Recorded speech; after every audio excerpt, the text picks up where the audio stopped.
Muy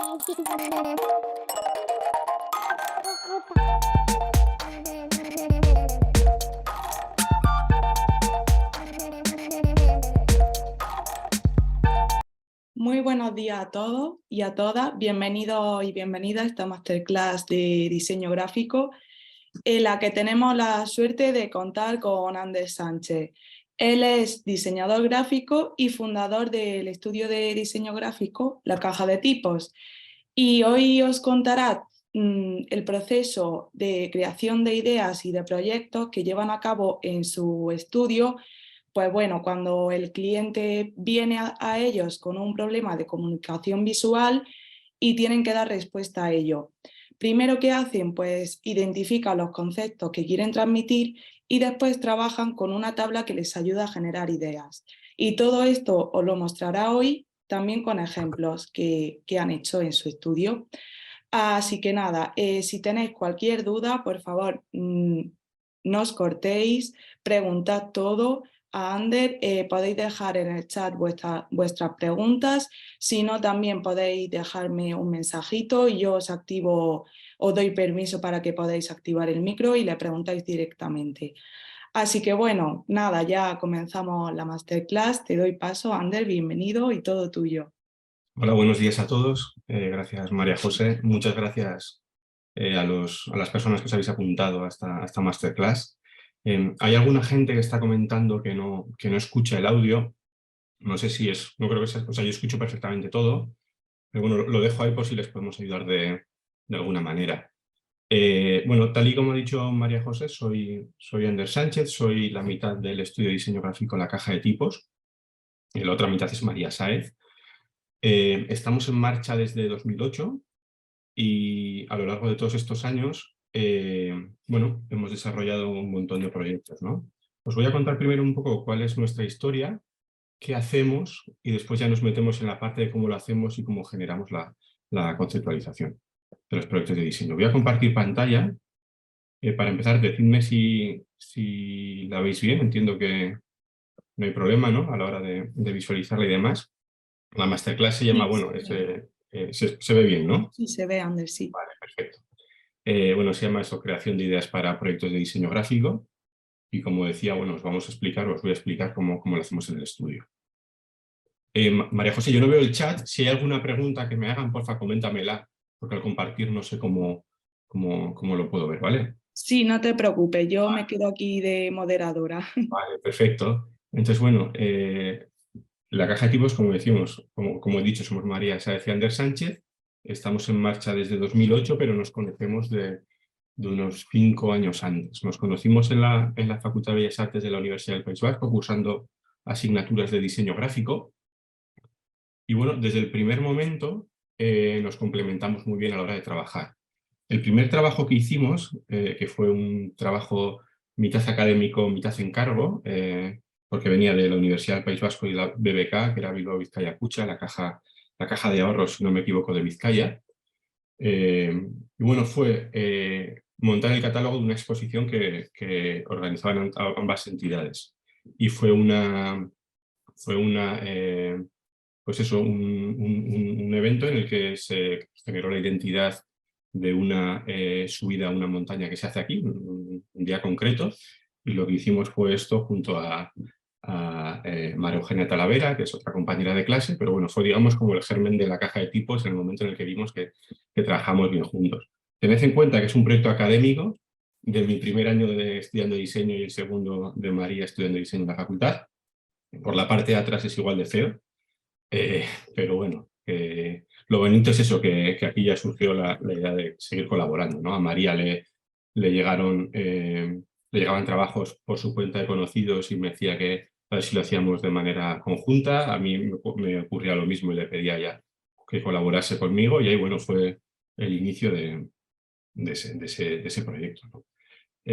A día de hoy trabajamos desde aquí, desde Guriezo. Es un pequeño valle cántabro que está bueno, muy pegado al mar y entre dos ciudades, o dos localidades muy conocidas de Cantabria, que son Castrurdiales y Laredo. Entonces aquí en este sitio encontramos pues, la calma necesaria, ¿no? Para poder desarrollar proyectos de manera muy tranquila y poner la inspiración o bueno, no encontrar la inspiración, o sea, trabajar para encontrar la inspiración, ¿no? ¿Qué hacemos? Pues desarrollamos marcas. Estas dos primeras que voy a enseñar son marcas que desarrollamos en la facultad, ¿de acuerdo? Y que después, pues, una la llevamos a la realidad y la otra no, pero bueno, esta es una marca que desarrolló María para una tienda de surf de Santander, que se llama Surf 33, y hizo este juego tipográfico, ¿no? En el que con la S, pues, no sé si se ve mi puntero, si lo llegáis a ver o no, pero bueno, aquí se ve que quitando una parte a esa S se generaban los treses de Surf 33, ¿no? Esta es una marca que desarrollé yo en el año 2005, si no me equivoco, o 2006 me lo recuerdo, para Miguel de Luna, una marca de ropa femenina, pues de una empresa familiar, de familia mía, ¿no? Y hicimos hice este juego tipográfico aquí de quitar este cachito también y generar ahí la luna. Este después ya fue uno de esos proyectos que no era académico, pero que sí desarrollamos en esos últimos años, si no me equivoco, en la universidad, para un estudio de arquitectura. Se llama A+B Arquitectura. Está escrito con K porque está en euskera. Entonces, bueno, aquí lo que hicimos, uniendo las dos palabras, la A y la B, fue crear un espacio ahí en la mitad, o digamos, como hacen los arquitectos, ¿no? Crear un espacio y eso. Siguiente proyecto que realizamos, este ya fue con el estudio en marcha, fue la del 25 aniversario del Conservatorio de Música del Elgoibar, que es un pueblo de Guipúzcoa, en el que, bueno, como era el 25 aniversario, obviamente teníamos que poner el número 25, y después sustituimos una de las partes de ese 5, de ese número, por una clave de Fa, que es un elemento musical que es muy común en la música. Este fue otro proyecto ya real. A partir de ahora ya todos los proyectos van a ser reales, ¿de acuerdo? Para no tener que explicarlo. Entonces, este logotipo es el rediseño de una marca que ya existía desde los años 70, de un taller también de la misma localidad, de Elgoibar, en Guipúzcoa, que se dedicaba al troquelado, digamos, de grandes piezas de metal, ¿no? Entonces, cogimos la X, perdón, le alineamos una parte, o sea, la troquelamos, y aparte recordaba mucho a la marca que tenían anteriormente, ¿no? Pero bueno, que se había hecho yo creo que de manera interna y necesitaba una mejora. Otra de las marcas que diseñamos ha sido esta, Carlos Coronado Confección. Es una marca de un pueblo de Ciudad Real que se llama Cózar, en la que, bueno, en esta empresa se dedican a confeccionar ropa, sobre todo para señoras, y aprovechando que Carlos Coronado Confección, las tres palabras empiezan por C, lo que hicimos fue confeccionar o coser o bordar una C. La siguiente marca que os voy a enseñar es Invictus, que es una empresa de coaching que se dedica, pues, a ayudar a mejorar a directivos de grandes empresas y a sus equipos a través del deporte, ¿no? Le ayudan en cierto modo, a crecer, ¿no? Entonces lo que hicimos fue, bueno, lo que hicimos fue hacer que la tipografía fuese creciendo, engordando, cogiendo cuerpo, para simular o imitar o transmitir esa sensación de crecimiento, o ese concepto de crecimiento, pero además da la sensación también de que esa palabra va en movimiento, ¿no? O sea, no solamente en crecimiento, sino en movimiento de un lado a otro. Esta es Vuelta de Tuerca, que es una empresa que se dedicaba a darle una segunda vida a algunos objetos, ¿de acuerdo? Entonces, cuando los objetos entraban en su taller o en su estudio, llegaban siendo una cosa y salían siendo otra, ¿no? Y si os dais cuenta aquí, la primera palabra o la primera letra de esta palabra es una V, ¿de acuerdo? Pero esa V, cuando sale del taller, si entendemos que esto es el proceso de trabajo del taller, cuando sale ese taller es una A, ¿de acuerdo? Esa vuelta de tuerca, entonces transmitimos el concepto de entra siendo una cosa, acaba siendo otra. Menta y Fresa, que esta es una marca así como más lúdica, era una marca bueno, era una tienda de calzado juvenil e infantil, y tenía este nombre. Menta hacía referencia a los chicos, menta a las niñas, o sea, perdón, al revés, menta a los chicos, fresa a las niñas, y bueno, hicimos este juego aprovechando así una tipografía caligráfica y como muy, muy divertida para representar esa idea. No es un poco más explícita, pero de cara a los niños funcionó muy bien, ¿no? Arquitectos es un proyecto que desarrollamos para Hitachi, que tiene un departamento de aire acondicionado. No sé si conocéis Johnson's Control Hitachi, pero tiene un departamento de aire acondicionado. Entonces lo que hicimos aquí fue, pues bueno, nos pidieron la marca para una campaña que estaban haciendo enfocadas a arquitectos, que al final era el público al que querían llegar, porque los arquitectos pues, digamos, planifican, construyen edificios y querían que utilizasen sus aparatos de aire acondicionado. Entonces lo que hacíamos era intentamos hacer un juego en el que pasásemos de arquitectos, ¿no? La palabra arquitectos, a arquitectos, que es el nombre que ellos habían pensado. Entonces generamos este espacio aquí en la mitad, digamos en el que con estas dos verticales de la A y de la R generamos una I que estaba, digamos, creábamos una especie de contraforma, poníamos el punto de la I en la mitad y lo que teníamos aquí en la mitad también era como aire, ¿no? O sea, esto fue otro proyecto para Johnson Control Hitachi también. Crearon un certamen tipográfico, o sea, fotográfico primero para gente amateur y después para profesionales de la arquitectura, también con la misma idea, ¿no? Que les reconociesen y tal. Pues nos encargamos del naming, querían algo divertido, era para gente joven. Entonces este Holy Shot viene de la expresión británica o inglesa de Holy Shit, ¿de acuerdo? En plan, la idea era como que la gente entendiese ese Holy Shot como un pedazo de foto, ¿no? Un pedazo de foto. Hicimos este juego de crear una especie de cámara de fotos donde la O era el flash, pues estaba subido, pero también podía ser, digamos, la corona que llevan pues, los santos y las santas en la religión cristiana, ¿no? Por aquello de Holy.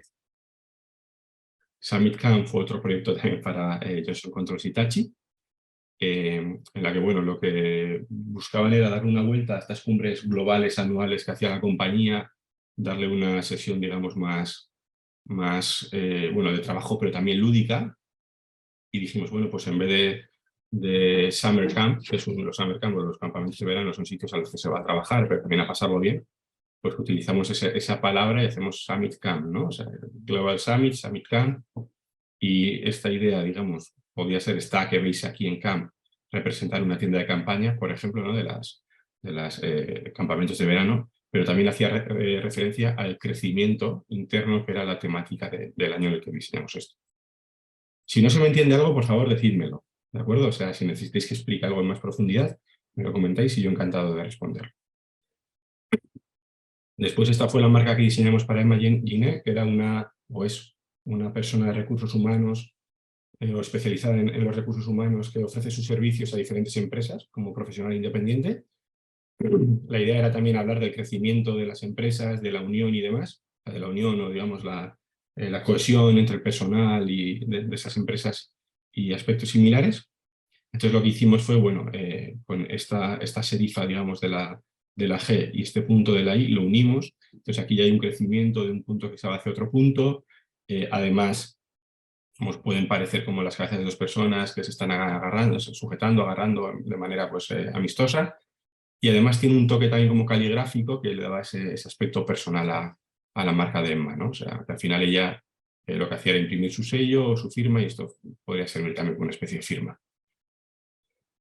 Atelier David Nieto es un taller que hay aquí en Cantabria de moda de un diseñador en el que, bueno, diseñamos este monograma, ¿no? Que podía ser la D de David y la N de Nieto, pero a su vez podía ser una D con una puntada de un hilo, ¿no? Y luego hay una cosa en la que María y yo en el estudio, digamos, hemos destacado, hemos sido como reconocidos, que es el diseño de invitaciones de boda, que es algo que en principio cuando una persona está estudiando diseño no piensa que va a acabar haciendo, ¿no? En el año 2006, 2 años antes de que se casase, o sea, de que pusiéramos en marcha el estudio, se casó una pareja que era conocida nuestra, nos invitó a la boda y nos pidió que le diseñásemos como regalo su invitación, ¿no? Y a raíz de ahí, digamos que empezamos a diseñar más, ¿no? Porque diseñamos invitaciones que no eran las típicas invitaciones de catálogo de imprenta, sino que las veíamos, como decía María José al principio, ¿no? Nosotros entendemos que los proyectos de diseño gráfico son problemas de comunicación visual que hay que solucionar y conceptos que se han de transmitir. Entonces lo que hicimos fue, lo que hemos hecho siempre con las invitaciones es intentar pues hacer eso, ¿no? Enfrentarnos a ellas como si fuese un proyecto de diseño gráfico y ver qué es lo que hay que comunicar, ¿no? Entonces, esta no es la primera invitación que diseñamos, es la segunda, pero lo que queríamos transmitir en ella o con ella era la idea de la necesidad de que en una boda, para que esta pueda tener lugar y y pueda entenderse y pueda funcionar, tienen que estar las dos partes, ¿no? Una pareja A y pareja B, o la parte 1 de la pareja y la parte 2 de la pareja, ¿no? Entonces, lo que hicimos aquí fue, en dos láminas de Glasspack, que es como un metacrilato blandito, serigrafiamos por un lado el nombre del novio, por el otro lado el nombre de la novia, y separamos el texto, que está en euskera, ¿de acuerdo? El texto y toda la información, por letras, para que si la persona que lo recibe las separa, no entienda, ¿no?, qué es lo que ocurre, no, digamos, esa invitación no funcione, pero en cambio si la cogían y la juntaban, el texto se leía perfectamente, o sea, el texto funcionaba. Entonces, con la lámina de Editor por separado no pasa nada, con la lámina de Nagore por el otro lado no pasa nada, pero si juntan las dos partes, como en la boda, pues funciona y se puede llevar a cabo, ¿no? Y después hay un proyecto, que este es seguramente el proyecto más difícil que hemos desarrollado en el estudio, porque es un proyecto personal.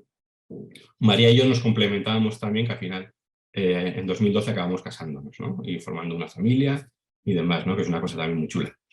Y esta fue nuestra invitación de boda. Teníamos mucha presión a raíz de todas estas invitaciones que habíamos diseñado, porque además, pues siempre que publicamos la invitación, la mandamos a medios, la publicamos en nuestros portfolios, en nuestras redes, la mandábamos a medios especializados, la publicaban, nos hacían entrevistas y demás, ¿no? Entonces, cuando empezamos a decir que nos casábamos, a familiares y amigos, lo que nos decían era: oye, a ver cómo va a ser vuestra invitación, va a ser vuestra invitación, ¿no? Teníamos como esa presión añadida ya a lo que es una boda en sí. Y bueno, lo que pensamos hacer fue un homenaje al diseño gráfico y a la tipografía, que es lo que al fin y al cabo nos unió, y decidimos a través de las letras ir explicando lo que los invitados iban a encontrar en el día de nuestra boda, ¿no? Había obviamente un texto en el que se explicaba, tenía esta fajita, era un libro muy pequeño, de tamaño no sé si sería A6 o A7, no recuerdo ahora muy bien, en el que, bueno, había una faja en la que, en los casos en los que fuese para un invitado concreto, iba impreso el nombre de los invitados. Explicábamos que este libro, pues, es un pequeño homenaje a la tipografía y demás, y decíamos que se iban a ir encontrando en este librito cosas con las que se iban a dar ese día, ¿no?, con las que iban a poder encontrarse ese día. Por ejemplo, el arroz, ¿no?, que es lo que te echan cuando sales de la ceremonia.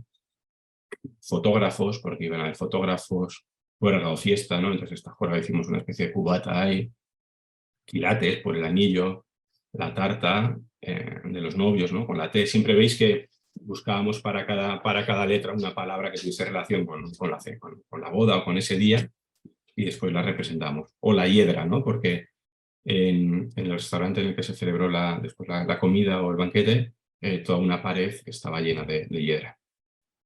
Fue un proyecto muy chulo, funcionó muy bien, a la gente le gustó. Después, ese mismo día, todo lo que hicimos después para los meseros y demás estaba relacionado con esto, con esta misma idea, ¿no? Creamos una especie de identidad de nuestra boda. Y después también hemos diseñado muchos carteles. Estas son dos propuestas que presentamos para el Festival de Jazz de San Sebastián en el año 2008, si no me equivoco, o 2009, perdón. Lo que era un concurso público al que se podía apuntar, obviamente, al ser público la persona que quisiera, y lo que nosotros hicimos fue presentar dos propuestas, ¿no? Aquí ya llevamos un año y algo en marcha con el estudio, y dijimos, bueno, ¿por qué no gastar o aprovechar una o dos jornadas para pensar en dos propuestas, ¿no? Entonces, el Festival de Jazz de San Sebastián tiene lugar en verano. Como sabéis, bueno, no es muy común que haga mucho calor en verano por el norte, pero bueno, nosotros nos quedamos con esa idea de festival de verano junto al mar, además, porque, bueno, tanto las distintas localizaciones del Festival de Jazz o los distintos escenarios tienen lugar al lado del mar, y pensamos en dos ideas, ¿no?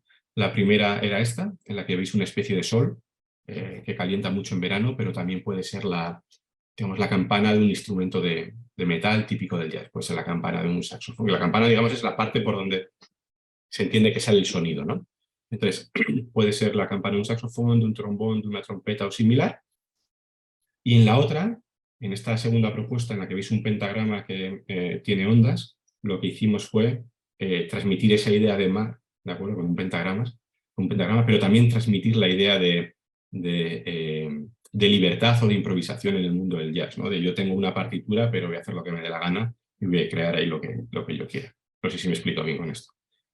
Al año siguiente, no ganamos el concurso, pero bueno, al final la repercusión que tuvo en medios especializados, en blogs y demás, estos dos carteles fue importante, nos llegaron encargos a través de ellos y al año siguiente, en 2010, decidimos volver a participar, o bueno, nos decidimos que tenemos que volver a participar y presentamos estas dos propuestas. En la primera de ellas hicimos referencia de nuevo otra vez a, digamos, al lugar en el que en el que se celebra este festival de música y la época. Entonces, lo que hicimos fue seleccionar una trompeta o representar una trompeta como elemento representativo, valga la redundancia, del jazz. Quitamos uno de los pistones, que son las teclas, por decirlo de alguna manera, que se aprietan para tocar las notas en la trompeta, y la sustituimos por una sombrilla de playa, además con los colores de San Sebastián, ¿no? Y en la segunda propuesta, que se llamó pincho de contrabajo, lo que hicimos fue coger un instrumento muy típico del jazz, como es el contrabajo, ¿no? Que es un instrumento grande, y sustituir su mástil por un palillo, como los que se utilizan en los pinchos, pues, son los pinchos tan típicos de San Sebastián, ¿de acuerdo? Lo que serían las tapas de San Sebastián, que es algo como muy conocido y que la gente consume mucho cuando sube. Pues gente que está, digamos, que vive en San Sebastián, pero digamos que en el aspecto turístico los pinchos son muy conocidos, ¿no? Esta propuesta sí que parece tan seria también, comparada con las anteriores. Es un cartel que diseñamos para Sumas Arte. Para la primera edición era un simposio sobre Bellas Artes que iba a tener lugar en la Facultad de Bellas Artes de la Universidad del País Vasco, que es donde, como os he dicho antes, María y yo nos conocimos y donde estudiamos. Entonces, iban a ser conversaciones alrededor del arte, ¿de acuerdo? Entonces, juntamos dos ideas, dos conceptos. Por un lado, que está el arte, ¿no? Digamos, y por el otro están las conversaciones. Entonces, si normalmente los bocadillos o los globos en los cómics contienen conversaciones o palabras, este marco, digamos, este bocadillo que está hecho con un marco que puede ser el de un cuadro, el de una fotografía, tanto cosas relacionadas con las bellas artes, lo que contiene son conversaciones sobre bellas artes. Y después, durante muchos años, hemos diseñado los carteles para Soto Koochak. Soto Koochak luego os explicaré en los trabajos que os voy a destripar uno de los casos concretos, que es el del año 2000, no sé si 2013 o 2014. Pero bueno, es un festival de música que tiene lugar en el sótano de la Casa de Cultura de Goibar, que es un pueblo de Guipúzcoa, ¿no? Como os he comentado antes. Entonces, es un festival underground, muy alternativo, que trae propuestas al pueblo que pues, de otra manera yo creo que no serían posibles, ¿no?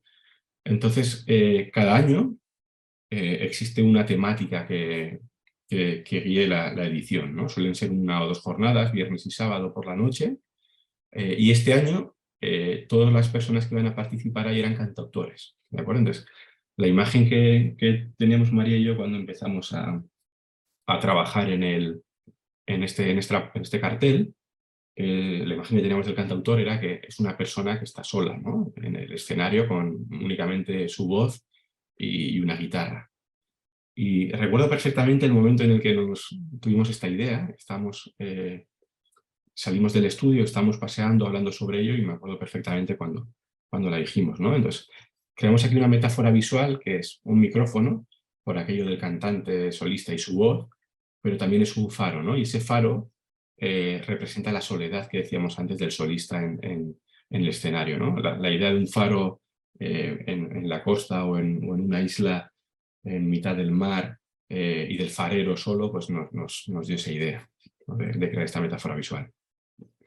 La siguiente edición, en el 2012, la música era muy cañera en el sentido de, bueno, era casi como música progresiva, muy cañera, muy ruidosa.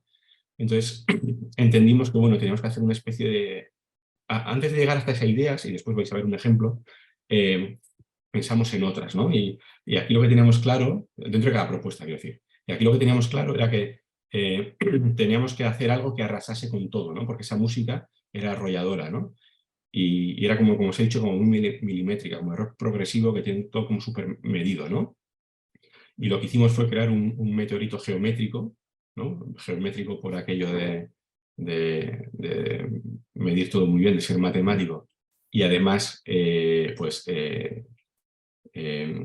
digamos, muy potente, que se iba a llevar toda la tinta por delante, ¿no? O sea, entonces, todos los elementos del cartel se los lleva por delante, ¿no? Este es un cartel que hicimos, nos contactó la Universidad del País Vasco también, participaba también EIDE, que es la Asociación de Diseñadores del País Vasco, y estaban haciendo un proyecto en colaboración con el gobierno vasco, que era para conmemorar pues la Declaración de los Derechos Humanos, ¿no? Y a nosotros nos tocó, cada estudio diseñador tenía que representar en un cartel cada uno de los, digamos, de esos epígrafes, esos puntos que tienen la Declaración de los Derechos Humanos. Entonces a nosotros nos tocó uno en el que decía que todo ser humano tenía derecho a ser reconocido, ¿no? Como persona jurídica. Hay lugares, ¿no? Se entiende que hay lugares, o ha habido lugares en los que hay gente que no está reconocida como persona. Entonces, eso le da derecho a otras personas a hacer con ellos los que quieran, ¿no? Los pueden matar, los pueden esclavizar, los pueden vender. Entonces, aquí se hablaba de la importancia de la justicia para poner rostro a esa gente, ¿no? Entonces, lo que hicimos fue, por un lado, crear esta silueta y con la balanza de la justicia ponerle rostro, ¿no? Si os fijáis aquí, pues bueno, esta parte central que sujeta la balanza es la nariz, y cada uno de los platos de la balanza, de las bandejas de la balanza, son los ojos, ¿no? Eso es un trabajo que cuando nos lo encargaron o nos llamaron, nos hizo tener muchas dudas y pensar de si íbamos a ser capaces de poder representar algo así, pero después el resultado yo creo que estuvo muy bien y bueno, o sea, nos quedamos muy contentos. También nos gusta de vez en cuando participar en proyectos de este tipo, que no son encargos de clientes remunerados, pero que te dan cierta libertad también y que te ayuda a hacer cosas muy chulas, ¿no? Esta es una propuesta que hicimos para un músico. Después os voy a hablar de cómo desarrollamos su marca. Es un músico que se llama Iván Urizar, que tiene un proyecto que se llama Morante, lleva ya muchos años con él. Y en ese proyecto aúna la música folk vasca, ¿de acuerdo? Hace referencias al folclore vasco y utiliza además herramientas o técnicas más contemporáneas y que quizás hoy en día están unidas a la música urbana o al trap, ¿no? Entonces, el disco giraba en torno a la muerte, con muy poquitas canciones, no recuerdo si 6, 7, 8 por ahí, y todas giran en torno a la muerte de una manera u otra. Entonces lo que le hicimos fue una propuesta de diseño en la que el disco de vinilo, lo que es la carpeta del disco, estaba en papel craft. Estas líneas que veis aquí son golpes secos en bajo relieve para imitar la madera. Diréis, ¿por qué la madera? Bueno, por un lado porque el folclore, que es a lo que hace referencia, sale de la tierra, ¿no? Está ligado a la tierra de una zona concreta, entonces bueno, los árboles también están ligados ahí. La muerte, por el otro lado, tiene una parte en la que de manera común, y es una cosa que voy a explicar, ¿no? Nosotros cuando trabajamos hacemos uso digamos, de convenciones culturales que ya están preestablecidas, digamos, como la gente a la que te diriges identifica formas, colores, composiciones y demás, ¿no? Entonces, o ideas, ¿no?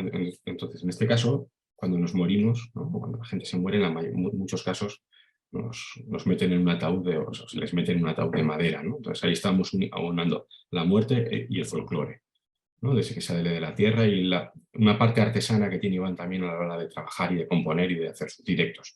Entonces esta sería la portada con digamos, esta pastilla negra aquí y el amorante en un hot foil iridiscente, ¿de acuerdo? En un hot foil que según muevas tú el disco te va a hacer un efecto u otro, y ahí hacemos referencia un poco al urbano, las luces, las herramientas electrónicas que utiliza él. Esta sería la parte trasera con ese mismo golpe seco con bajo relieve. Y luego, bueno, la funda del vinilo y el vinilo así, ¿de acuerdo? Proyecto que quedamos muy contentos. Después no se pudo desarrollar de esta manera por temas de presupuesto y por un malentendido que hubo a la hora de hacerlo, pero bueno, tal y como se desarrolló finalmente, la idea también está ahí, ¿no? Y luego hay una cosa que nos gusta mucho en el estudio, que es dejar el ordenador de vez en cuando, ¿no? Y hacer cosas a mano.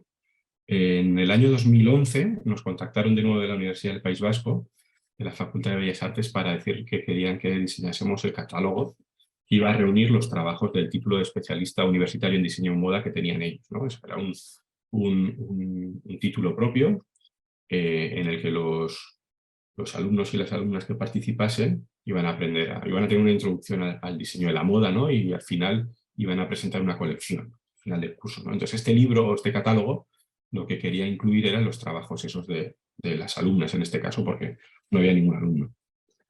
Entonces empezamos a trabajar en la maqueta y en la idea de cómo tenía que ser este proyecto, y sí que teníamos muy claro que no queríamos poner en la portada ningún trabajo que fuese, que fuese de alguien en concreto. Digo, no queríamos dar relevancia a ninguna persona o a ninguna alumna por encima de otra, ¿no?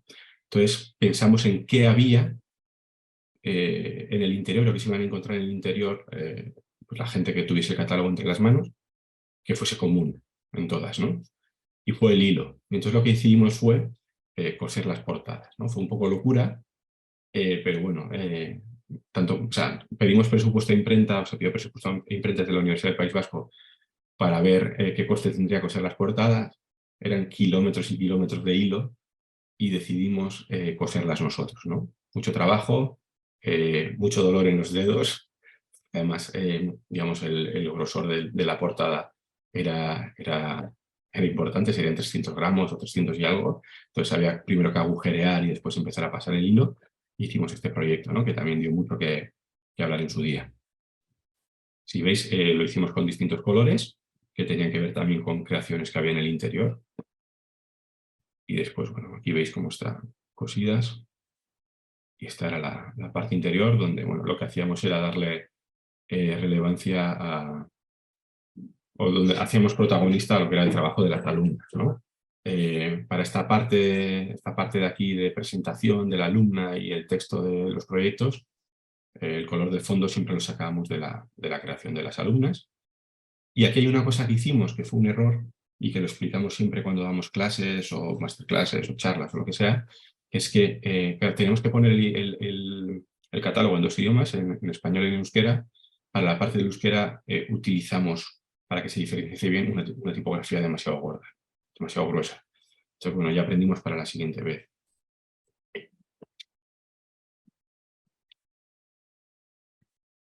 La contraportada. Al año siguiente volvimos a diseñarlo y ocurrió un poco lo mismo. No queríamos que en la portada se hiciese referencia únicamente a un alumno, ¿no? A una alumna, y lo que hicimos fue crear diferentes portadas, ¿de acuerdo? Troquelamos una J en la parte de delante, J porque el catálogo se llama Hanskera, que en euskera significa vestimenta, o forma de vestir quizás. Entonces troquelamos una J y era una ventana lo que se iban a encontrar en el interior, pero en el interior había siempre distintos trabajos, digamos, de distintos alumnos, ¿no? Esto es un poco así. Y de nuevo dar protagonismo a los trabajos de los alumnos y las alumnas, ¿no? Hemos diseñado también iconos. Nos gusta mucho la síntesis, o sea, no solamente en cuanto a ideas de tal, sino de sintetizar elementos de manera gráfica de una forma quizás más formal, ¿no? Entonces, Itachi de nuevo nos dijo que para un proyecto que estaban haciendo necesitaban que sintetizásemos los lugares más visitados de algunas ciudades de Europa. ¿De acuerdo? Estas son las de Copenhague. Entonces, bueno, hicimos este trabajo de síntesis, desarrollar iconos con esos elementos, la zona del puerto, una torre circular, esto es una iglesia, una catedral, no lo recuerdo muy bien, lo que está aquí a la izquierda del todo, y la segunda que tiene una especie de torre hacia arriba, yo creo que era un palacio, no lo recuerdo bien ahora. Esto después fueron unos iconos que creamos aparte de una cuadrícula, a partir de una cuadrícula que hicimos para una boda. Dani y Lucía es una pareja que se conoció en un día muy frío de invierno, entonces se casaron en enero o febrero, no recuerdo ya muy bien, y hicimos estos iconos, en los que, bueno, como veis aquí en la mitad hay un corazón, ¿no? En referencia a lo que es el amor, como símbolo, como convención cultural preestablecida que os comentaba antes, y lo que hicimos fue utilizar estos elementos en distintos soportes de ese día, ¿no? Después diseñamos o ayudamos de manera conjunta con otro estudio del País Vasco a desarrollar la identidad de un museo en Cantabria. Era un museo modular, estaba formado por 3 o 4 cubos y diseñamos la señalización. Entonces lo que hicimos fue crear los pictogramas que ayudaban a la gente a moverse por el espacio, a encontrar dónde estaban los lugares. Lo que hicimos fue desarrollarlos también con cuadrados, que son como sintetizaciones de los cubos, y crear, digamos, como unos pictogramas modulares también. También desarrollamos en su día la identidad de una pastelería que hacían, bueno, tartas estas americanas, y creamos estos iconos para su carta, ¿no? Por ejemplo, Rainbow Cake, creo que era una tarta de chocolate con tal, Oreo Cake. Entonces, bueno, tarta Oreo hicimos diferentes iconos. De nuevo otros iconos para Hitachi, para otro proyecto. Y hemos hecho, en una ocasión, hemos hecho ilustración editorial. Recuerdo, creo que era agosto ya de 2014, habíamos cerrado el estudio por vacaciones, nos íbamos a marchar, íbamos a hacer un viaje muy largo, además muy lejos, tanto María como yo, de manera conjunta, ¿no? Y nos llaman del diario Montañés, que es, digamos, el diario que tiene el grupo Vocento aquí en Cantabria, y nos dijeron que querían que realizásemos la imagen o la ilustración que iba a ir en la última página del último número de un suplemento que tenían ellos, que se llama Sotileza, ¿no? Que estaba relacionado con el arte. Entonces pensamos, vale, va a ser lo último que va a haber en ese, que la gente va a ver de ese suplemento, o sea, porque ya se acaba y va a estar en la última página. Entonces pensamos tuvimos que pensar en sprint, o sea, muy rápido, que es lo que nos ocurre a veces y lo que hacemos también cuando damos clase que hagan los alumnos. O sea, les damos muy poco tiempo para generar ideas y generar proyectos, que con esa presión, nosotros por lo menos bajo presión trabajamos muy bien, incluso diría que mejor. Y lo que hicimos fue elegir la palabra adiós a modo de despedida, ¿no? Como despedida. Cogimos una mano de un grabado antiguo y lo sujetamos ahí. Entonces la mano está diciendo con esa S adiós, ¿no? Esa S es un pañuelo que se mueve. Entonces, ¿cómo lo hacemos? Después de haceros esta introducción a nuestro trabajo y explicaros así por encima un poco, os voy a decir cuál es la metodología que seguimos a la hora de desarrollar un proyecto y a la hora de generar ideas, ¿no? Esto es una explicación que damos siempre y que lo ponemos en nuestro dossier que mandamos a posibles clientes, escuelas y demás, y que siempre decimos cuando damos un taller, que es que a nosotros nos apasiona lo que hacemos, ¿no? Y en cada uno de nuestros proyectos lo que más nos importa es transmitir conceptos a través de la correcta elección de tipografías, composiciones, colores, recursos gráficos, técnicas de producción y materiales, ¿no? Entendemos que todo significa, ¿no? Que gracias a esas convenciones culturales preestablecidas, a esas ideas que tiene la gente ya hechas en la cabeza sobre colores, formas, composiciones, tamaños y demás, esas cosas que hacemos, esas partes del proyecto, según lo que elijamos, van a decir una cosa u otra, ¿no? Significan, ¿no? Entonces, por eso siempre intentamos que los trabajos que llevamos a cabo respondan a la premisa de poder transmitir conceptos, ¿no? Lo primero que hacemos siempre es nos reunimos con el cliente, nos explican cuáles son las necesidades que tiene, porque al final el cliente es el que mejor sabe qué es lo que le hace falta, aunque después pueda no saber cómo comunicar eso. Nos reunimos con el cliente, analizamos el briefing o lo que él nos comenta, y de ser necesario hacemos un contrabriefing, ¿no? O sea, el cliente nos puede decir, mira, tengo esto, tal, creo que bueno, que el enfoque que le tenemos que dar, o que, yo qué sé, el producto que vamos a sacar tiene que ser así. No en cuanto a diseño, sino en cuanto a idea, o sea, en cuanto a idea. Y lo que hacemos nosotros siempre es analizar si eso tiene sentido, o si podemos, pues bueno, darle una vuelta y diferenciarlo mejor de la competencia, o añadirle valor, o cosas similares, ¿no? Después, una vez que ya hemos hecho analizado ese briefing, ¿no? Hemos hecho el contrabriefing y tanto cliente como nosotros estamos de acuerdo, lo que hacemos es seleccionar los conceptos que se han de transmitir, ¿de acuerdo? Vemos qué es lo que ha de comunicar ese proyecto para su público final, ¿de acuerdo? Normalmente seleccionamos entre 3 y 6 conceptos. Después vais a ver la tabla que ha explicado María José y que está explicada también en la landing, la tabla sobre la que trabajamos, que es una tabla muy sencilla. Entonces seleccionamos los conceptos, y vemos si entre esos conceptos podemos encontrar alguno que lo pueda diferenciar de la competencia o de productos similares, ¿no? ¿Para qué? Pues para aprovechar eso y poder hacer un proyecto más interesante y que haga que el cliente también de algún modo pueda conseguir, pues, yo que sé, o más clientes o más ventas o más notoriedad, ¿no? Entonces, lo que vemos entonces es, seleccionamos esos clientes, esos conceptos, perdón, y después nos documentamos y vemos cómo se transmiten esos conceptos en otros proyectos de diseño o incluso hay una cosa que escucho en una entrevista, no sé si conocéis a Rodrigo Sorogoyen, director de cine, acaba de estrenarse hace unas semanas o cosa de un mes o así, su última película, Asbestas, que tiene lugar en Galicia, en una aldea gallega.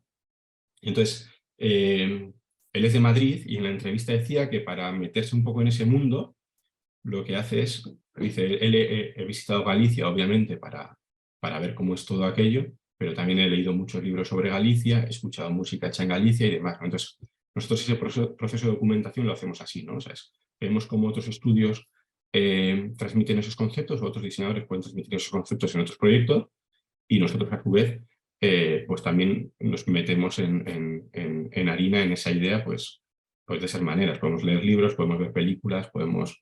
o sea, buscamos la manera de entender muy bien qué es lo que tenemos que decir, ¿no? Y después, una vez que esos documentos, esos conceptos están claros, lo que hacemos es buscamos la tipografía, la composición, como os he dicho antes, ¿no? El color, los recursos gráficos, el formato, el soporte, la técnica de producción y el acabado de cuadros, ¿no? Y una vez ya que hemos hecho el proyecto, hemos pensado en cómo tiene que ser el proyecto, lo que hacemos es se lo presentamos a nuestro cliente justificando cada decisión que hemos tomado, ¿no? Es súper importante que esas decisiones que se tomen en el punto 4, ¿no? La búsqueda de la tipografía, la composición y tal, respondan a esas necesidades de comunicación que hay en el punto 3, que vienen además del punto 2, ¿no? Si nosotros tenemos eso como muy cerrado, muy claro y decimos, mira, hemos elegido esta tipografía porque transmite esto, o hemos elegido este color porque transmite esto, o hemos elegido esta técnica de producción porque transmite esto, es más fácil de que el cliente lo entienda y ponga menos pegas o trabas a que el trabajo sea así, ¿no? Entonces, esta es la tabla sobre la que solemos trabajar siempre. Da igual que desarrollemos una marca, da igual que diseñemos un cartel, un proyecto de packaging, un trabajo editorial, o quizás unos iconos, o iconos quizás menos, o una ilustración editorial. Pero bueno, lo que hacemos es en esta tabla, ¿de acuerdo? Que si queréis, bueno, podéis hacer pantallazo o se puede compartir de alguna manera, no lo sé. No sé si estáis interesados en tenerlo una vez que lo explique. Lo que hacemos es, ponemos cada uno de los conceptos que hemos seleccionado en una columna, cada uno tendrá su columna, ¿de acuerdo? Elegimos siempre entre 3 y 6 y lo que hacemos después aquí en esta columna es ir representando de una manera u otra ese concepto o la idea que podemos tener de ese concepto, ¿no? En la primera línea hacemos una representación figurativa de ese concepto. Digamos, si el concepto es coche, dibujamos un coche, ¿de acuerdo? Pero imaginad que es un coche deportivo, un coche rápido, ¿de acuerdo? El concepto, ¿no? Coche deportivo. Pues en la representación figurativa ponemos un coche deportivo. Después se puede representar también de manera metafórica, o sea, un coche deportivo nos puede traer a la cabeza un cohete, ¿no? Porque es o una bala, ¿no? Porque es algo que va muy rápido, entonces dibujamos aquí también un cohete, una bala. En imágenes de identificación, que es la segunda línea de la columna, lo que hacemos es poner elementos que nos recuerden ese concepto principal y que tengan que ver con él. Por ejemplo, en un coche deportivo podemos poner las ruedas, podemos poner el volante, podemos poner un alerón, podemos poner también, yo qué sé, el humo que sale del tubo de escape, podemos poner también, no sé, por decirlo de alguna manera más, podemos poner las marcas de la rueda una vez que el coche frena después de ir muy rápido, ¿de acuerdo? Y en la última, no sé si esto se está entendiendo bien, en la última parte de esta columna ponemos logotipos, o sea, digamos que, por decirlo de alguna manera, yo qué sé, el logotipo de Ferrari o el de Porsche o similar para ver qué imagen tienen y poder tenerlo ahí como punto de partida quizás para tu proyecto. Y aquí ponemos también símbolos normalizados que conoce todo el mundo, por ejemplo, yo qué sé, Ahora mismo no sabría decir cuál es en este ejemplo, ¿no? Pero en el caso de, no sé, de hombre o mujer, para tirar de convenciones culturales preestablecidas por los pictogramas que se utilizan para señalizar el baño, ¿no? El de hombre y el de mujer, que son símbolos ya normalizados que conoce todo el mundo. O si el concepto fuese paz, pues la paloma de la paz o el otro símbolo que es circular con las diferentes líneas, ¿no? Aquí lo que hacemos es bocetar siempre.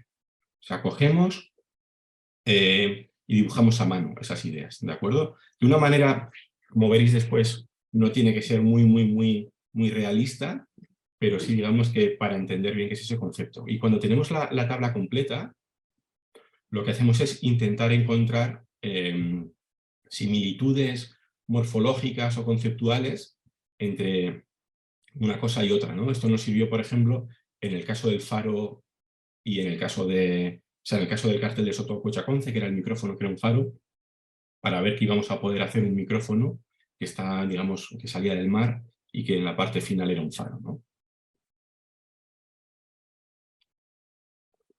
Entonces, claro, aquí decís después, vale, pero eso todo, ¿cómo se transmite en cuanto a tipografía, cómo se transmite en cuanto a color, en cuanto a composición, en cuanto a ilustraciones y demás? ¿Cómo podemos transmitir esos conceptos así, no? Pues por esas convenciones culturales preestablecidas que hay, que nosotros las formas, los grosores y tal, los asociamos pues a una cosa u otra, ¿no? Lo mismo los colores, ¿no? Entonces, si veis estas dos As, una es una en caja baja o minúscula, otra es una en caja alta o mayúscula, las dos son una helvética, pero si tenemos que elegir entre estas dos, cuál es digamos, la que es la tipografía que representa a un niño y cuál es la tipografía que representa a un adulto, pues seguramente esta minúscula sea un niño y esta mayúscula sea un adulto, ¿no? Vale.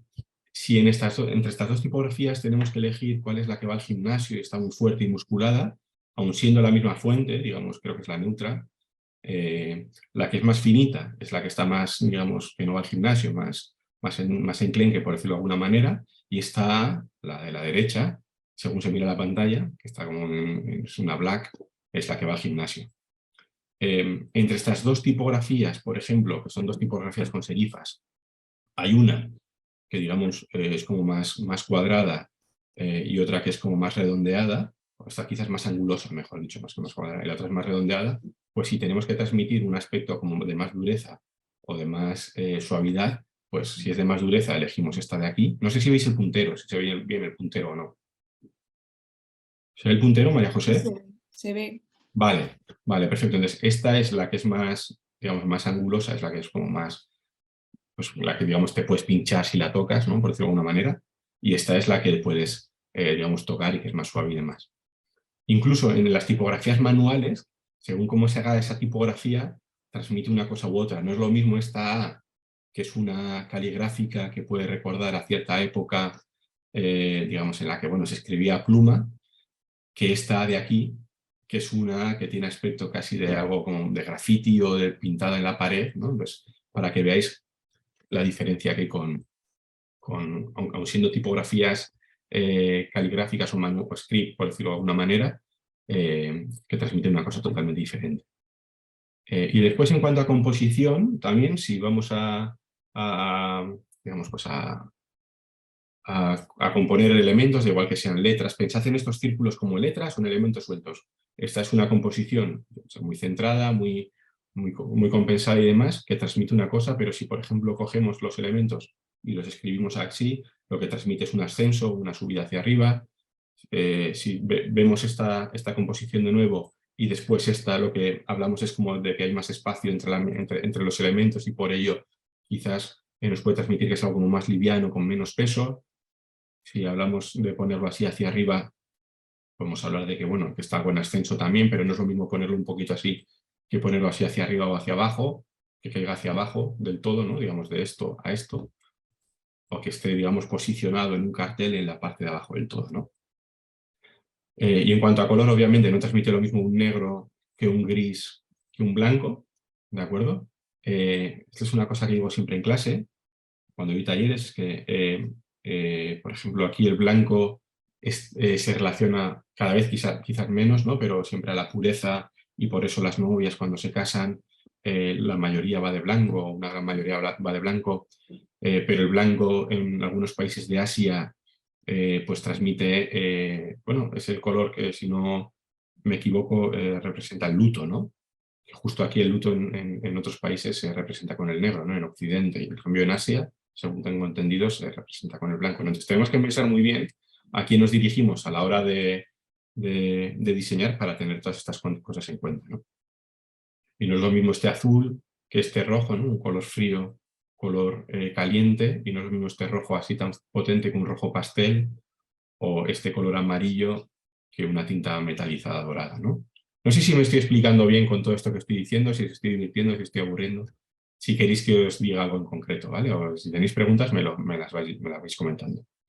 Y después, estas ilustraciones no son nuestras, pero como recurso gráfico, ahora no recuerdo, las sacamos de Behance, pero no recuerdo a los autores, pero ya digo que no son nuestras, ¿vale? Entonces no es lo mismo esta fotografía en blanco y negro que representa un espacio arquitectónico que esta fotografía en blanco y negro con esta técnica que también representa en cierto modo arquitectura en la parte trasera, ¿no? No transmite lo mismo.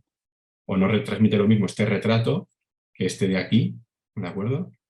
Y también podemos hacer uso de, digamos, en cuanto a tamaño, el formato, también nos puede transmitir conceptos, ¿no? O sea, nuestra invitación de boda era una cosita así pequeña, no hubiese tenido la misma, no hubiese transmitido lo mismo si lo hubiésemos hecho en una 3, esa invitación, ¿no? Nosotros, uno de los conceptos que teníamos a la hora de diseñar nuestra invitación de boda era cuco, no hacer algo cuco, hacer algo bonito que a la gente le gustase.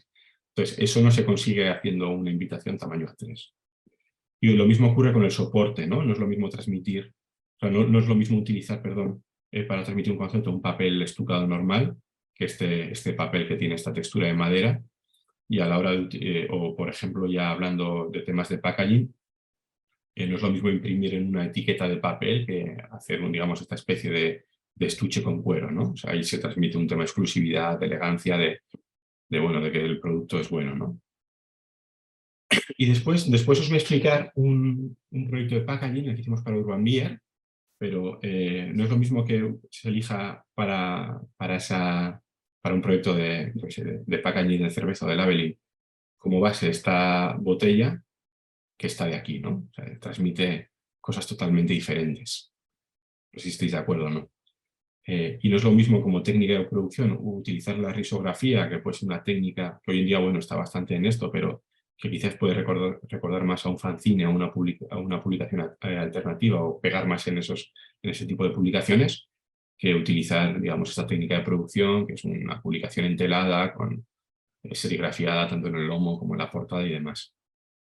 Y ya para los acabados, que es una parte muy importante también, pues no transmite lo mismo, yo qué sé, este barnizubi que está en relieve, que este troquelado aquí y demás, ¿no? Esto sí sé que es de Morúa, de un estudio de La Rioja, que está en Logroño, que lo recomiendo mucho, hace trabajos de packaging muy interesantes.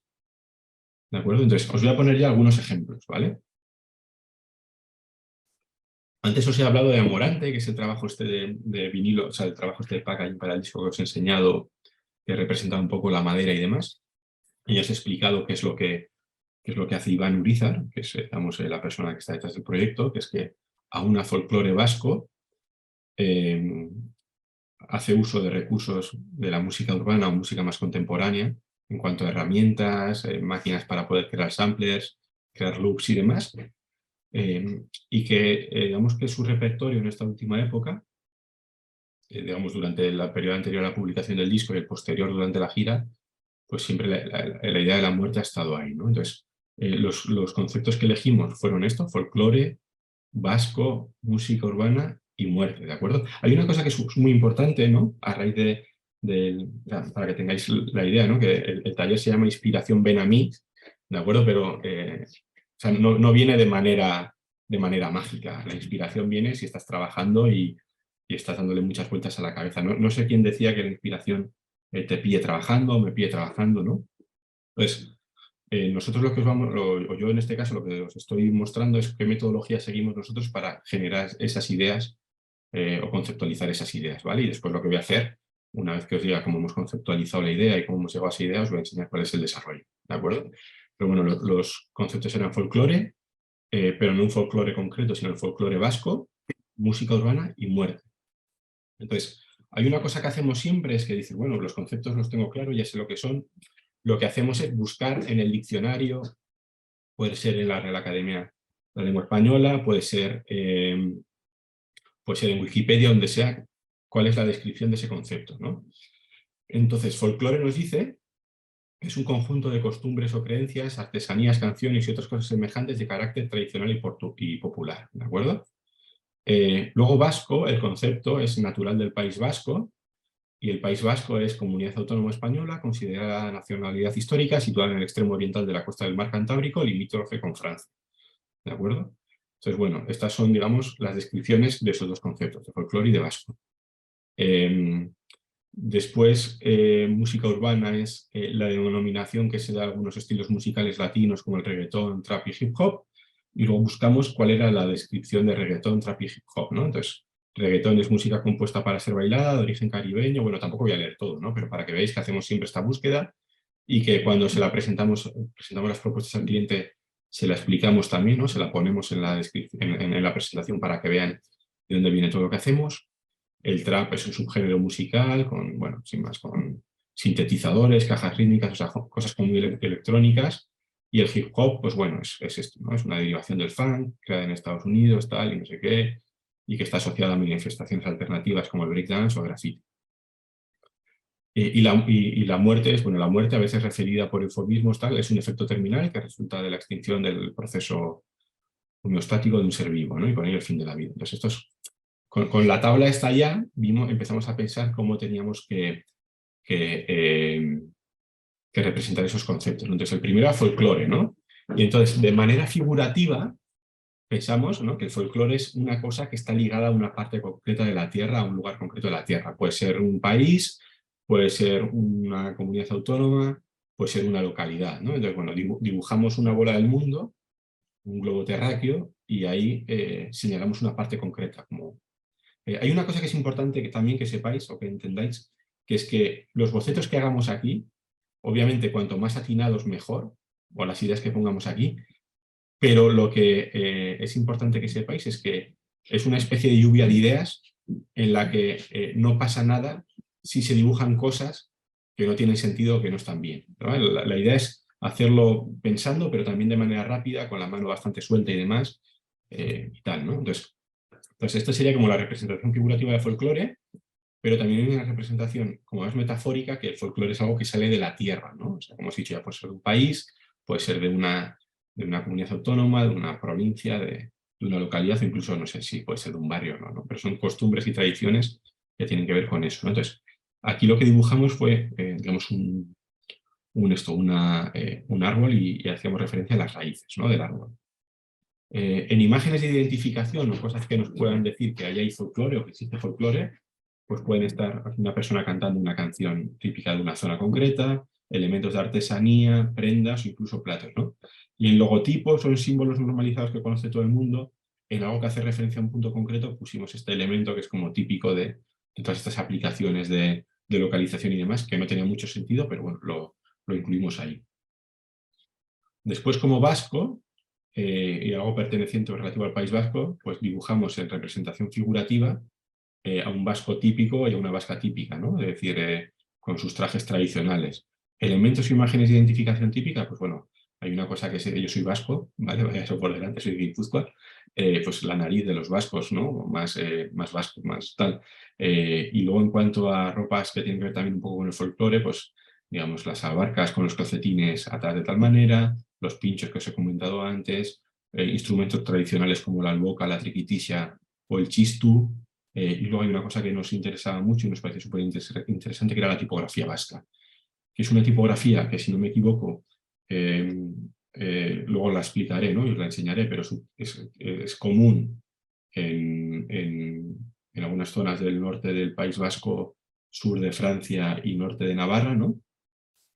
Y luego símbolos o elementos identificativos normalizados que ya conoce todo el mundo y que pueden tener relación con el País Vasco, pues la chapela o la boina, ¿no?, es algo muy típico, y está también en el traje tradicional vasco. El lauburu, que es como una especie de símbolo también que se relaciona con el País Vasco, o el chiquito, que es este vaso en el que se sirve el vino, ¿no?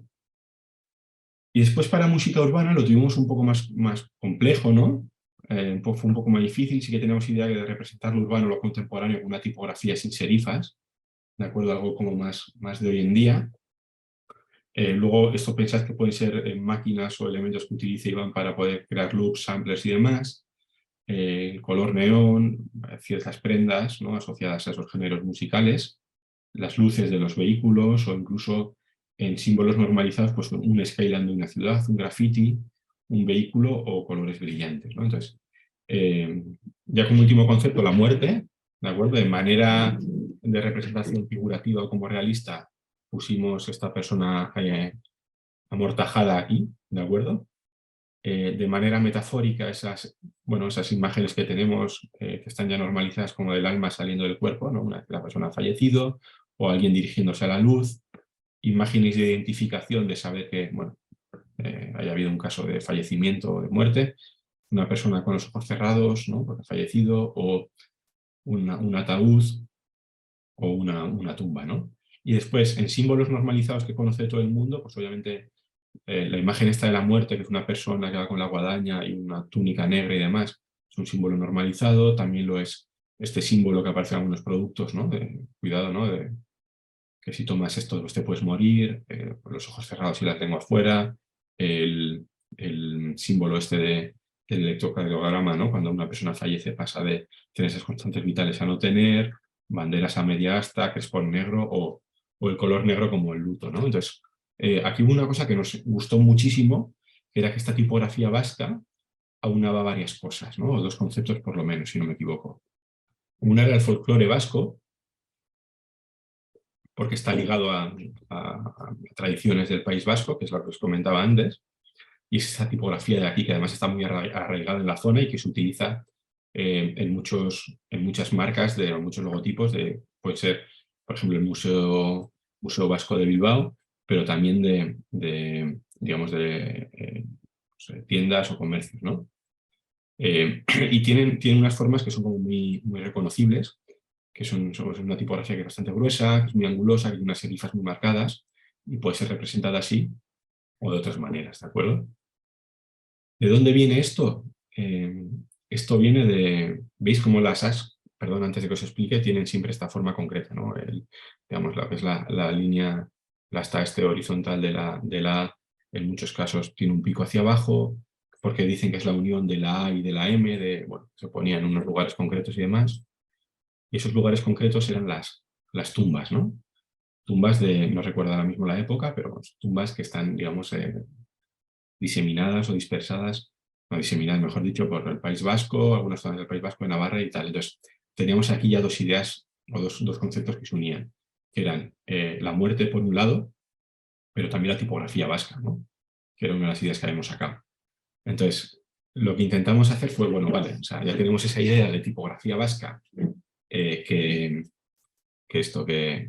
aúna dos conceptos que nos interesan, que es el folclore vasco y la muerte, porque parte de esa tipografía vasca sale de lo que vienen siendo las lápidas, pero también tenemos el concepto de música urbana o más contemporánea. Entonces dijimos, bueno, vamos a intentar hacer una cosa, que es unir o unar la tipografía vasca y la tipografía sin serifas, ¿no? Digamos, crear una especie de sin serifas o, bueno, más contemporánea, ¿no? Unirlas, ¿no? Entonces, bueno, hicimos algunas pruebas de cómo podíamos crear una tipografía contemporánea que vasquizásemos, y empezamos a hacer algunos bocetos, ¿no?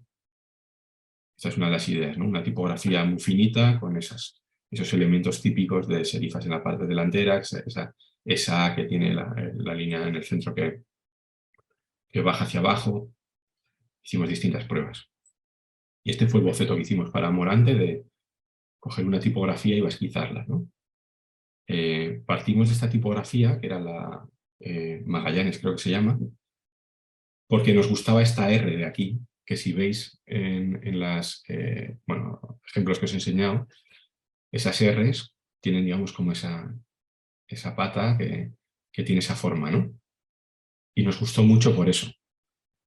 Entonces, bueno, dijimos, ya tenemos la tipografía esta, vamos a intentar, me he ido hacia atrás y tenía el ejemplo aquí. Vamos a intentar vasquizar esta tipografía, ¿no? Entonces, uniendo esta y esta, creamos esto, ¿de acuerdo? Estas dos letras, esto de aquí. Pero para la R ocurre una cosa muy graciosa, que si bien habíamos elegido esta tipografía por esta similitud de forma, después lo dejamos así porque esa R llama mucho la atención en el conjunto después de la marca. La N se quedó así, la T de esta manera, la E así, y pasamos de esto a esto de aquí, ¿de acuerdo? Este era el logotipo de Amorande. Entonces, después, para el tema de los neones y demás, y todas las luces que podían estar relacionadas con lo urbano y la música urbana, y los colores vibrantes, decidimos que tenía que haber por una parte una parte de esa marca que fuese cañera, que fuese vibrante, y después utilizar el negro también, ¿no? Al final está relacionado pues, con la muerte, ¿no? Y utilizamos estos dos colores y la marca quedó así, ¿no? La idea no es que la marca fuese todo el rato con estos colores, sino que estuviese impresa, como os he dicho en el proyecto de packaging, en con un hot foil iridiscente, y según se moviese el soporte en el que estuviese o no, el color fuese cambiando, ¿no? Fuese dando esa sensación entre tecnológico, luces de ciudad y demás. Otro de los ejemplos que os voy a enseñar es una invitación de boda. Esta ha sido nuestro hit. O sea, si alguien nos pregunta por el proyecto qué más repercusión ha tenido y qué más nos ha hecho salir en medios y demás, así es este trabajo de Ferinora, o sea, esta invitación para Ferinora, ¿vale? Ferinora es una pareja que nos contacta, yo creo que es en 2010, y nos dice que quieren que le diseñemos la invitación de boda, nos invitan a cenar en su casa, y hablamos de cómo son ellos, de que, bueno, de que hay mucho contraste entre ambas parejas, entre, bueno, carácter, contraste también en cuanto, y esto es gracioso, en cuanto al color del pelo. Fer, aunque es joven, tiene el pelo blanco pues desde los 20 años prácticamente. Nora tiene el pelo muy negro. Y después nos dicen que quieren que los novios, o sea, los invitados, perdón, se lo pasen bien y participen prácticamente desde el principio, ¿no? Participen en la celebración de su boda prácticamente desde que reciben meses antes su invitación, ¿no? Entonces, pensamos en estos conceptos, ¿no? En que es una invitación para una boda, que tiene que haber una participación, ¿no? Y que hay ese contraste también, ¿no? Entonces, una invitación es un impreso o tarjeta, bueno, con la que se invita o se es invitado. Una boda es ceremonia mediante la cual se unen en matrimonio dos personas y la fiesta con la que se celebra. Una participación es una acción y efecto de participar, y participar es tomar parte en algo, ¿no? Y después, el contraste es oposición, contraposición o diferencia notable que existe entre personas opuestas, ¿no? Entonces, para la invitación pensamos bueno, representar de una manera figurativa que es una invitación. Entonces es algo que va dentro de un sobre, ¿no? En este caso, o en la mayoría de los casos, y que de manera tradicional ha tenido siempre como una composición muy formal, muy centrada, con el nombre de los novios en la parte de arriba, con cierto texto, tal. En imágenes de identificación, lo que hicimos fue, bueno, entregar la parte, o sea, a una mano como entregando la invitación, o un sello de lacre, que es como muy típico también. Si veis aquí, no hemos hecho nada, no tenéis por qué completar todas esas partes, ¿de acuerdo? No tenéis por qué completar todas las partes de la columna, no se puede forzar nada en ese aspecto. Para boda, pues una representación figurativa, un novio y una novia en este caso. Imágenes de identificación, pues pueden ser, para este caso concreto, un ramo de flores o una iglesia, porque iba a ser una ceremonia en una iglesia. Y elementos o símbolos ya normalizados que conoce todo el mundo, pues un corazón, al final como símbolo que representa el amor, unas arras, como símbolo también de esa parte concreta, de ese evento concreto, el arroz o esto, digamos, que es como si fuesen las notas que representan la marcha nupcial, ¿no? Después, el tema de participar o de formar parte de algo, hicimos estos elementos, ¿no? De aquí, o sea, gente abrazada, gente dándose la mano, dos elementos que se unen y, digamos, forman algo aquí en el centro, un punto de encuentro entre dos cosas, tal. Esto puede ser cabezas, ¿no? Digamos, puede ser cabezas de gente que está participando en algo junto, puede ser grupos de personas, darse la mano y demás, ¿no? O algo de simbología de participar en algo ya, pues votar en algo, incluso en una partitura de música, hacer la primera y la segunda voz y demás, ¿no? Entonces, y después en contraste, pues contraste en cuanto a color, en cuanto a tamaño, en cuanto a forma, y en símbolos o normalizados, pues digamos que el yin y el yang, estos dos actores, ¿no? Que son conocidos como el gordo y el flaco, o en algunas aplicaciones móviles y demás de fotografía o para fotografía este elemento, ¿no? De contraste de negro y blanco. Entonces, pensamos en dos cosas. Esa primera invitación que hicimos en su día, que nos dijeron por primera vez en 2006, era una bolsita que tenía la invitación dentro y pusimos un puñado de arroz en cada lado, ¿no? Para que los invitados pudiesen sacar la invitación y el día de la boda llevar esa bolsita, ¿no? Entonces, con el arroz para después cuando los novios saliesen de la iglesia, la ermita en la que se casaban, lanzarlo.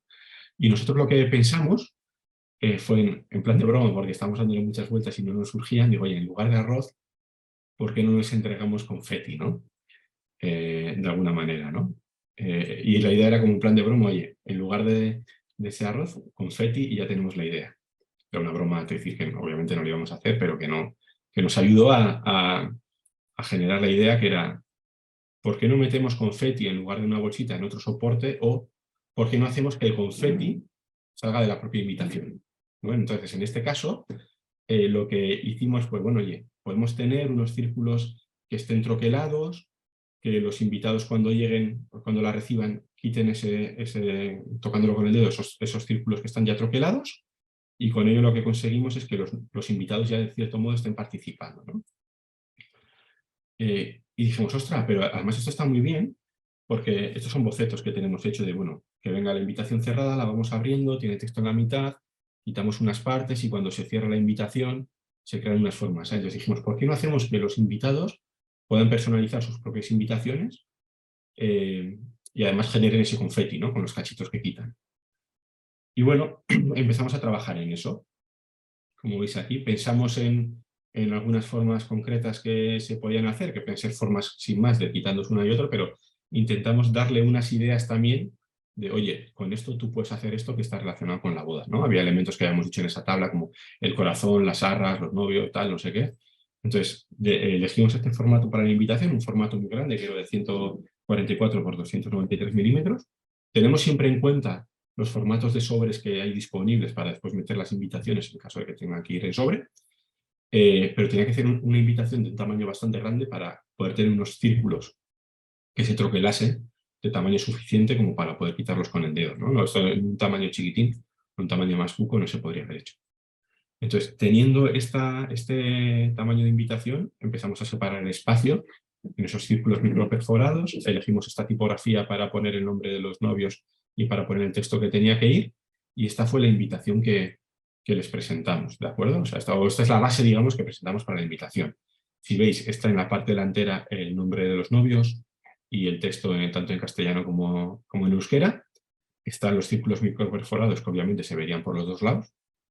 Y está la explicación aquí de lo que se tendría que hacer con esta invitación, de lo que podrían hacer, además de algunas ideas, ¿no? Que eran, puedes hacer si quieres un corazón, puedes hacer unas arras, puedes hacer una cámara de fotos, puedes hacer un langostino. O sea, nos costó mucho sintetizar un langostino, que es algo típico de los banquetes de boda, cada vez menos también, pero bueno, es algo como muy representativo de los banquetes de boda, un langostino, y nos costó mucho sintetizarlo, o una copa, ¿no? De champán por el brindis que se hace. Entonces, en cuanto a color, por el tema del contraste, elegimos estos de aquí, el blanco por un lado, ¿no? Que ya vendría en el papel, un color metalizado, podría ser por el pelo también de Fer, o podría ser bueno, pues al ser metalizado por dar sensación de fiesta, o este color negro, y la invitación quedó tal que así, ¿de acuerdo? Esta es ya la invitación impresa. Hay una cosa que ocurrió aquí, que nosotros planteamos X círculos, o sea, X columnas y filas de círculos microperforados. Lo mandamos a la imprenta con la que trabajamos siempre, que es una imprenta muy pequeñita, y siempre intentamos trabajar con gente de la zona, que me parece que es muy interesante. Y cuando mandamos el archivo nos dijeron que no se podían hacer tantos círculos microperforados, o con un troquel, mejor dicho, ¿no? Y que tenían que ser de un tamaño mayor. Entonces, fue un problema porque los novios ya habían aprobado esto, y un error por nuestra parte por no haberlo pensado antes, ¿no? Nosotros siempre se nos calienta un poco en la cabeza, o se nos calienta la boca a la hora de proponer cosas, y a lo largo de los años, y con algunos problemas que hemos tenido que han sido subsanados sin ninguna incidencia, nos hemos dado cuenta que antes de proponer nada tenemos que consultar a los proveedores si se puede hacer o no. Entonces, en este caso, lo que hicimos fue tener que buscar una imprenta, que la encontramos en Madrid, que nos dijo esto se puede hacer con láser sin ningún problema, pero claro, ya teníamos el miedo de si ningún problema era cierto o no, ¿no? O sea, si lo querían hacer por hacerlo, o si realmente se iba a poder tener un círculo microperforado que no se cayese, pero que si lo tocabas con el dedo, se soltase de manera fácil, ¿no? Entonces aquí veis los círculos cortados con láser, se puede hacer a la perfección. Recuerdo que no me ha ido el corazón más rápido que cuando estamos en el estudio y tocó el mensajero diciendo que traía este paquete con este proyecto ya. Teníamos mucho miedo de si iba a funcionar bien o no, si habían soltado los círculos solos porque están muy flojos y si iban a poder soltar con el dedo y demás. Entonces aquí están los ejemplos como quedan en la parte de atrás, cómo se puede soltar fácilmente.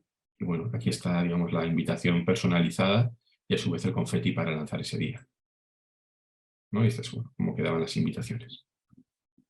Otro ejemplo es Urban Beer.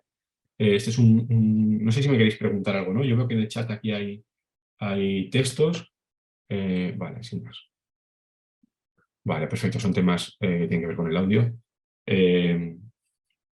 Después, este proyecto es el de Urban Beer, es un proyecto de packaging. Aunque bueno, partimos también de la identidad que creamos para ellos, ¿no? Nos contactan fue 2014 una pareja que quieren poner en marcha una fábrica de cerveza en mitad de Bilbao, ¿no? La idea es hacerlo en mitad de Bilbao, pues porque han visto proyectos similares en otras ciudades y en otros países y quieren producir su cerveza en el centro de la ciudad. Entonces el nombre que le ponen es Urban Beer, ¿de acuerdo? Cerveza urbana. Después, por problemas y trabas que se le pusieron bueno, no recuerdo qué institución, tuvieron que llevarlo a Zamudio, que es un pueblo que está bastante cerca de Bilbao, pero bueno, no es Bilbao, y el nombre ya se quedó y tal, y el concepto y la idea ya se quedó, ¿no? Entonces hablamos con ellos, nos dicen que, bueno, que les gusta mucho producir cerveza de manera casera en casa, pero que quieren dar un salto y montar esta empresa. Quieren lanzar varios tipos de cervezas, que nos dijeron que querían que se diferenciase o con un número o con un color, en plan dame el número 1 de Urban Beer o dame el color azul azul de Urban Beer.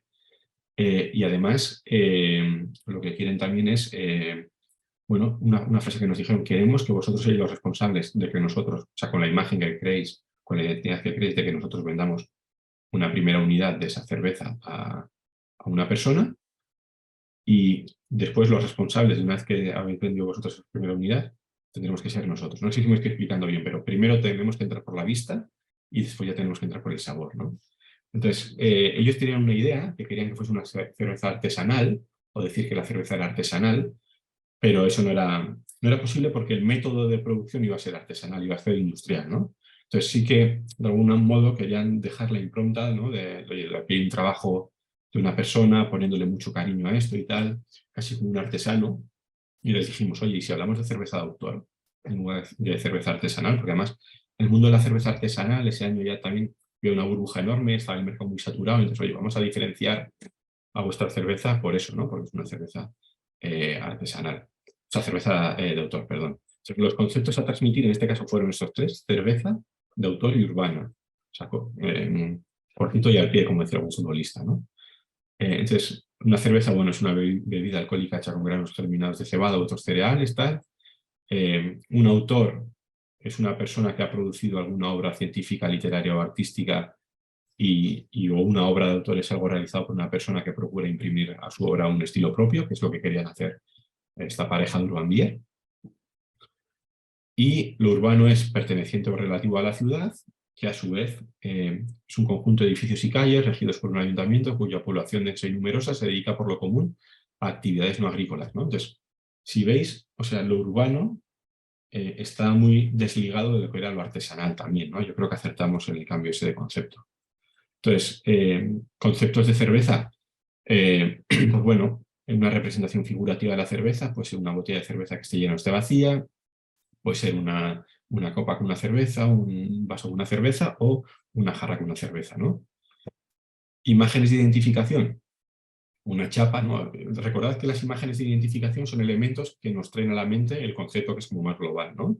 En esta primera parte dibujamos quizás lo que es el todo, por decirlo de alguna manera, y aquí dibujamos una parte muy concreta, ¿no? Entonces, en imágenes de identificación dibujamos una chapa, la espuma, las burbujas, algunos elementos e ingredientes que se utilizan para producir la cerveza. En de autor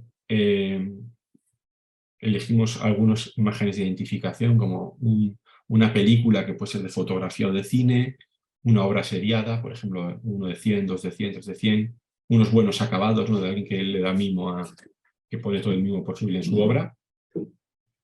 Aquí poníamos algo así como elegir un buen papel para la etiqueta, ¿no? Esa idea que teníamos ahí, ¿no? Porque un autor le pone todo el cariño a su trabajo, no podemos elegir cualquier tipo de papel y vamos apuntando esas ideas sueltas por ahí también.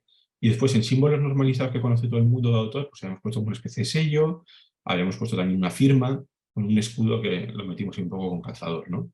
Aquí hay una cosa que es importante que sepáis, que este primer concepto, cerveza, la gente, el punto de contacto que iba a tener con la marca era la botella de la cerveza en sí ya, ¿no? Entonces, esa primera parte la dejamos a la hora de desarrollar el proyecto muy, muy de lado, ¿no? Porque ya una vez la etiqueta va a ir pegada en esa cerveza, pues no iba a ser necesario que el concepto también cerveza estuviese ahí.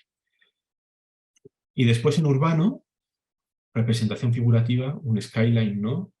Digamos, digamos, un montón de edificios, rascacielos y demás. Eso nos recuerda mucho al urbano. Y después en elementos más concretos, imágenes de identificación, pues por ejemplo, en un skyline nocturno, en una imagen de un skyline nocturno, las ventanitas que están encendidas, luego puede ser también el ladrillo, que nos recuerda al urbano, ladrillo, digamos, ya colocado, el ladrillo suelto, un graffiti, y en logotipos o símbolos normalizados que conoce todo el mundo que representan el urbano, señales de tráfico, que pueden ser estas verticales, las horizontales, un mapa, una casita sintetizada, ¿no? O las señales estas que te indican que estás entrando a una ciudad o saliendo de una ciudad. Entonces, pusimos aquí una cosa que nos parecía súper chula, que era llevar la experiencia sensorial de beber la cerveza a la etiqueta, ¿no? A ver cómo podemos hacer eso, ¿no?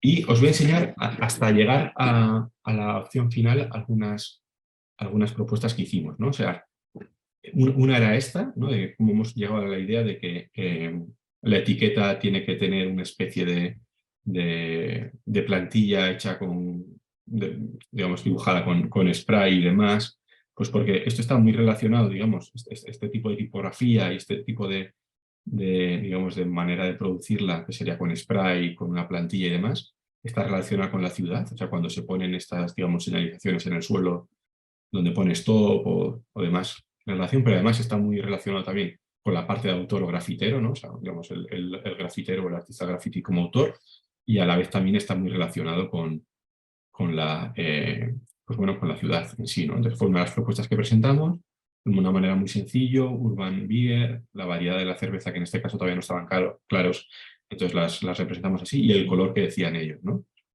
Y eran sprays pues metalizados. Otra opción que era mucho más explícita era hacer esto, que era una especie de muro enladrillado con los ladrillos en relieve y tal. Otra de las opciones era esta, un papel de un color concreto, como impreso en un color concreto, y después con tinta fluorescente hacer estas ventanitas que os he comentado antes del skyline, ¿no? De cuando la ciudad estás viendo Manhattan de noche, cómo están las luces encendidas, ¿no? Dentro de cada uno de los edificios.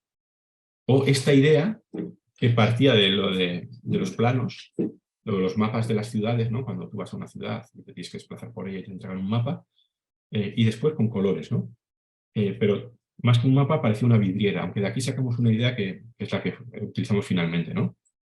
Y esta era otra de las ideas de Urban Beer, era de utilizar elementos que se pueden encontrar en la ciudad, como el paso de cebra en este caso, o estas señales verticales que te indican que tengas cuidado porque tienen estas líneas, o sea, estas señales verticales con estas líneas diagonales que te indican que cuidado ahí, que te puedes dar un golpe contra eso, por lo que sea, ¿no? Pero finalmente partimos de otra idea, ¿no? O sea, teniendo esta tabla, nos dimos cuenta de que habían elementos que se repetían, ¿no? Estaba el skyline de la ciudad, estaba el mapa y estaba esta casita sintetizada, ¿no? Y además, uno de los socios nos trajo una bolsa que tenía creo que era Harrods, ¿no? En la que, bueno, estaba representado Londres de una manera así como muy parecida a esto que os he mostrado aquí, ¿no? Y dijimos, bueno, pues yo creo que partiendo del skyline, el mapa y la casita podemos hacer algo, ¿no? ¿Por qué no cogemos esas casitas y empezamos a crear con ellas una especie de patrón, un entorno urbano que aplicaremos después en todos los soportes, ¿no? Creamos como de repente una cuadrícula en la que ir colocando casitas, ya podían ser de un tamaño así al principio como pensábamos, digamos más pequeña o de distintos tamaños para crear eso, ¿no? Y coger y en la etiqueta crear tapar toda la etiqueta o digamos completar toda la etiqueta con esos elementos, con esas casitas o esa especie de mapa o skyline, ¿no? Vimos después cómo podíamos meter el nombre ahí de Urban Beer, ¿no? Desde una marca concreta, un logotipo concreto que después se expandiese y tal, pero esto lo desechamos. Y fue esta propuesta la que le enseñamos, ¿no? O sea, y que ellos aceptaron como punto de partida de su marca, ¿no? O sea, está la idea de la ciudad o del urbano, le pusimos un sol aquí arriba para hacerlo como más agradable, ¿no?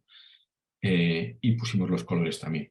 Aquí hay un problema, que era que Urban Beer, claro, nosotros para colocar esas casas ahí, esos edificios, utilizamos una cuadrícula. Dijimos, bueno, vamos a utilizar la cuadrícula para hacer las letras también, pero no se leía bien, ¿no? Y luego ya trabajamos en ello, ya os lo enseñaré. Entonces, pensamos en distintas formas que se podían hacer con una cuadrícula de esas, una casita de una altura, de 2 de 3, una casita de 2 anchuras, esta especie de edificios que, bueno, pueden ser iglesias o no pueden ser iglesias, ¿no? Y esto fue como seguimos trabajando en ello, ya utilizando esos elementos, y pensamos que la mejor manera de incluir el nombre era que en esa cuadrícula creásemos una pastilla negra, dentro, o sea, X pastillas negras, y dentro escribir el nombre, ¿no? Ellos nos dijeron que no querían que estuviesen en 3 líneas, porque ur, todo aquí arriba, en vasco, ur o ura es agua, entonces la gente iba a creer que eran botellas de agua o algo así, entonces bueno, lo pusimos en 2 líneas de esta manera, y estos fueron los bocetos, ¿no? que hicimos a mano primero antes de empezar a trabajar al ordenador. Bueno, pensamos eso, oye, pues por la parte de adelante será así, por la parte de atrás una vez que esté puesta será así, y pensamos después en cómo teníamos que meter toda la información que había que meter, que era un montón, ¿no? Y pensamos en esto, ¿no? Entonces, una vez que teníamos esto claro, lo que hicimos fue, oye, podemos poner las casitas esas cuando vayan impresas en relieve, ¿no? Les propusimos que a ella le gustó. Entonces, creamos una cuadrícula que tanto en la etiqueta como en el resto de soportes, como tarjetas, toldos y cosas similares que iban a llevar incluso en la fachada de la fábrica de cerveza, iba a estar para poder crear ese skyline, ¿no? Entonces, bueno, guardamos este espacio para poner el nombre de la marca, elegimos esta tipografía, pusimos el nombre, ¿no? Y después elegimos ya elegimos, no, digitalizamos las formas que os he enseñado antes y vimos que, joder, con esos pocos elementos se podían crear un montón de imágenes diferentes, ¿no? O de skylines diferentes, y además lo que queríamos era aplicar colores diferentes a cada etiqueta, entonces íbamos a tener como posibilidad de hacer un montón de cosas. A la hora de elegir la botella, que es algo que transmite mucho también, tal y como os he enseñado antes en los ejemplos, ¿no? De esta botella que es como más, la long neck me parece que es como más estilizada, la otra que era como más ancha y transmitía una cosa diferente.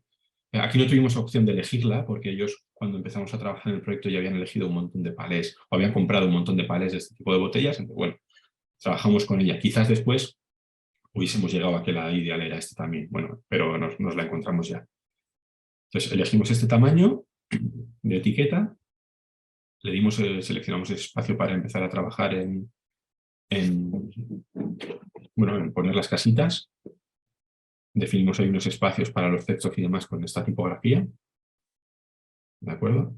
Entonces, bueno, ponía Urban Beer, cerveza autor, debajo de cerveza autor la variedad de cada una de las etiquetas que hicieron y espacios para poner distintas informaciones ahí, ¿no?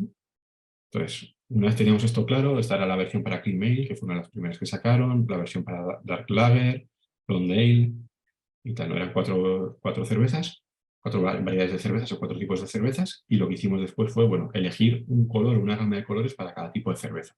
El negro para Urban Beer y el texto, ¿de acuerdo? Para el logotipo y lo que es el texto de la variedad, y después distintas gamas de colores, ¿no? O de azules en este caso. Después en otro caso estos tonos como más rojizos, después en este caso estos tonos más verdes. Y bueno, eran 3 al principio, luego hicimos otra más que no está fotografiada, ¿vale? Entonces, el papel que elegimos fue este Tintoretto Hecho, que se utiliza para vinos blancos como de mucha enjundia, que valen un dinero, ¿no? Y lo elegimos porque al final es una cerveza autor, entonces lo que decíamos antes, no puede ser una tinta, o sea, un papel cualquiera. Lo imprimimos en offset con cuatricromía más una tinta directa por una necesidad que tenían ellos de ir cambiando el lote cada tirada que se hiciese. Aplicamos el golpe seco en los edificios y en el sol y un adhesivo muy potente, ¿no? Para que no se despegase. Y el resultado fue este. Nosotros estamos súper contentos de cómo quedó. O sea, es uno de los proyectos a los que tenemos mucho cariño.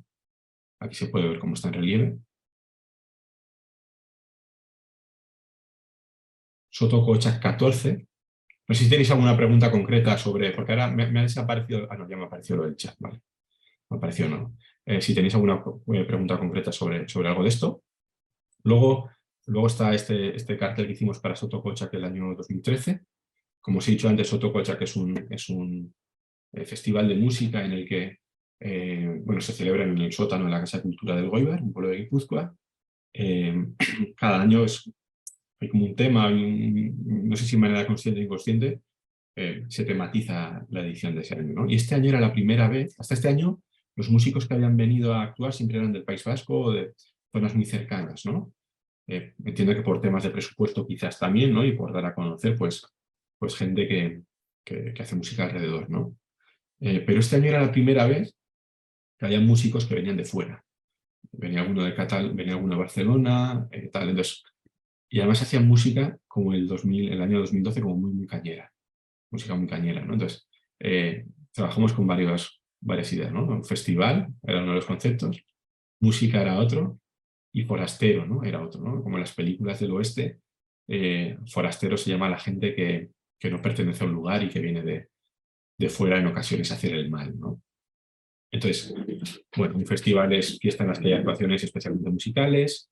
La música es arte de combinar los sonidos en una secuencia temporal atendiendo a las leyes de la armonía, la melodía y el ritmo, o de producirlos con instrumentos musicales. Y forastero es que eso viene de fuera del lugar, ¿no? Entonces, a la hora de trabajar con la tabla de conceptos, para festival de manera representativa, hicimos bueno, pues un escenario de un festival de música con unos músicos actuando encima, o digamos todo ese mar de gente que se ve delante de un escenario en un festival de música, gente bailando, gente levantando las manos, el cartel de un festival de música, estos vasos que ahora están personalizados que tienes que comprar en el festival y están personalizados con el logo de la música, con el logo del festival, las pulseritas de los festivales, incluso las brillantinas que se ponen últimamente, ¿no? Que ya se hacían en otros festivales por ahí fuera, pero que en España también se está haciendo, ¿no? Y luego como logotipos o símbolos normalizados que ya conoce todo el mundo en el tema de los festivales, este logotipo, esta mascota del Festival de Benicàssim o la marca del Primavera Sound, ¿no? Después en música, en imágenes de representación, pusimos un disco de vinilo o alguien, digamos, cuando tú estás escuchando música, ¿no? Como en este caso sabes que hay música, unos auriculares, una partitura o un tocadiscos, y en logotipos y símbolos normalizados que conoce todo el mundo, pusimos bueno, el logo de Spotify, pusimos, digamos, estas ondas musicales también que son como muy representativas, un pentagrama de música y unas notas musicales, ¿no? Y para forastero, pensamos en la típica imagen del forastero del oeste, ¿no? De pues, estar aquí montado en un caballo en un atardecer y figura que está recortada en el sol que se está escondiendo ya, la cara del típico forastero con el pañuelo en la cara para que no le reconozcan o para que no le entre el polvo del desierto, el forastero en sí. Y después, en imágenes de identificación, pues pusimos, no sé, por un cactus, tiene que ver con el desierto, el oeste, pero no con el término forastero en sí, una pistola o un revólver, y después pusimos un cartel de estos de Wanted o de Se Gusta, ¿no? Trabajamos en varias ideas que eran como mucho más explícitas, de 3 personas que venían que venían hacia un lugar con malas intenciones seguramente. No era el caso de los músicos, pero como era música montañera, nosotros creímos que quedaba muy bien, eran como más explícitos, pero después llegamos a una idea.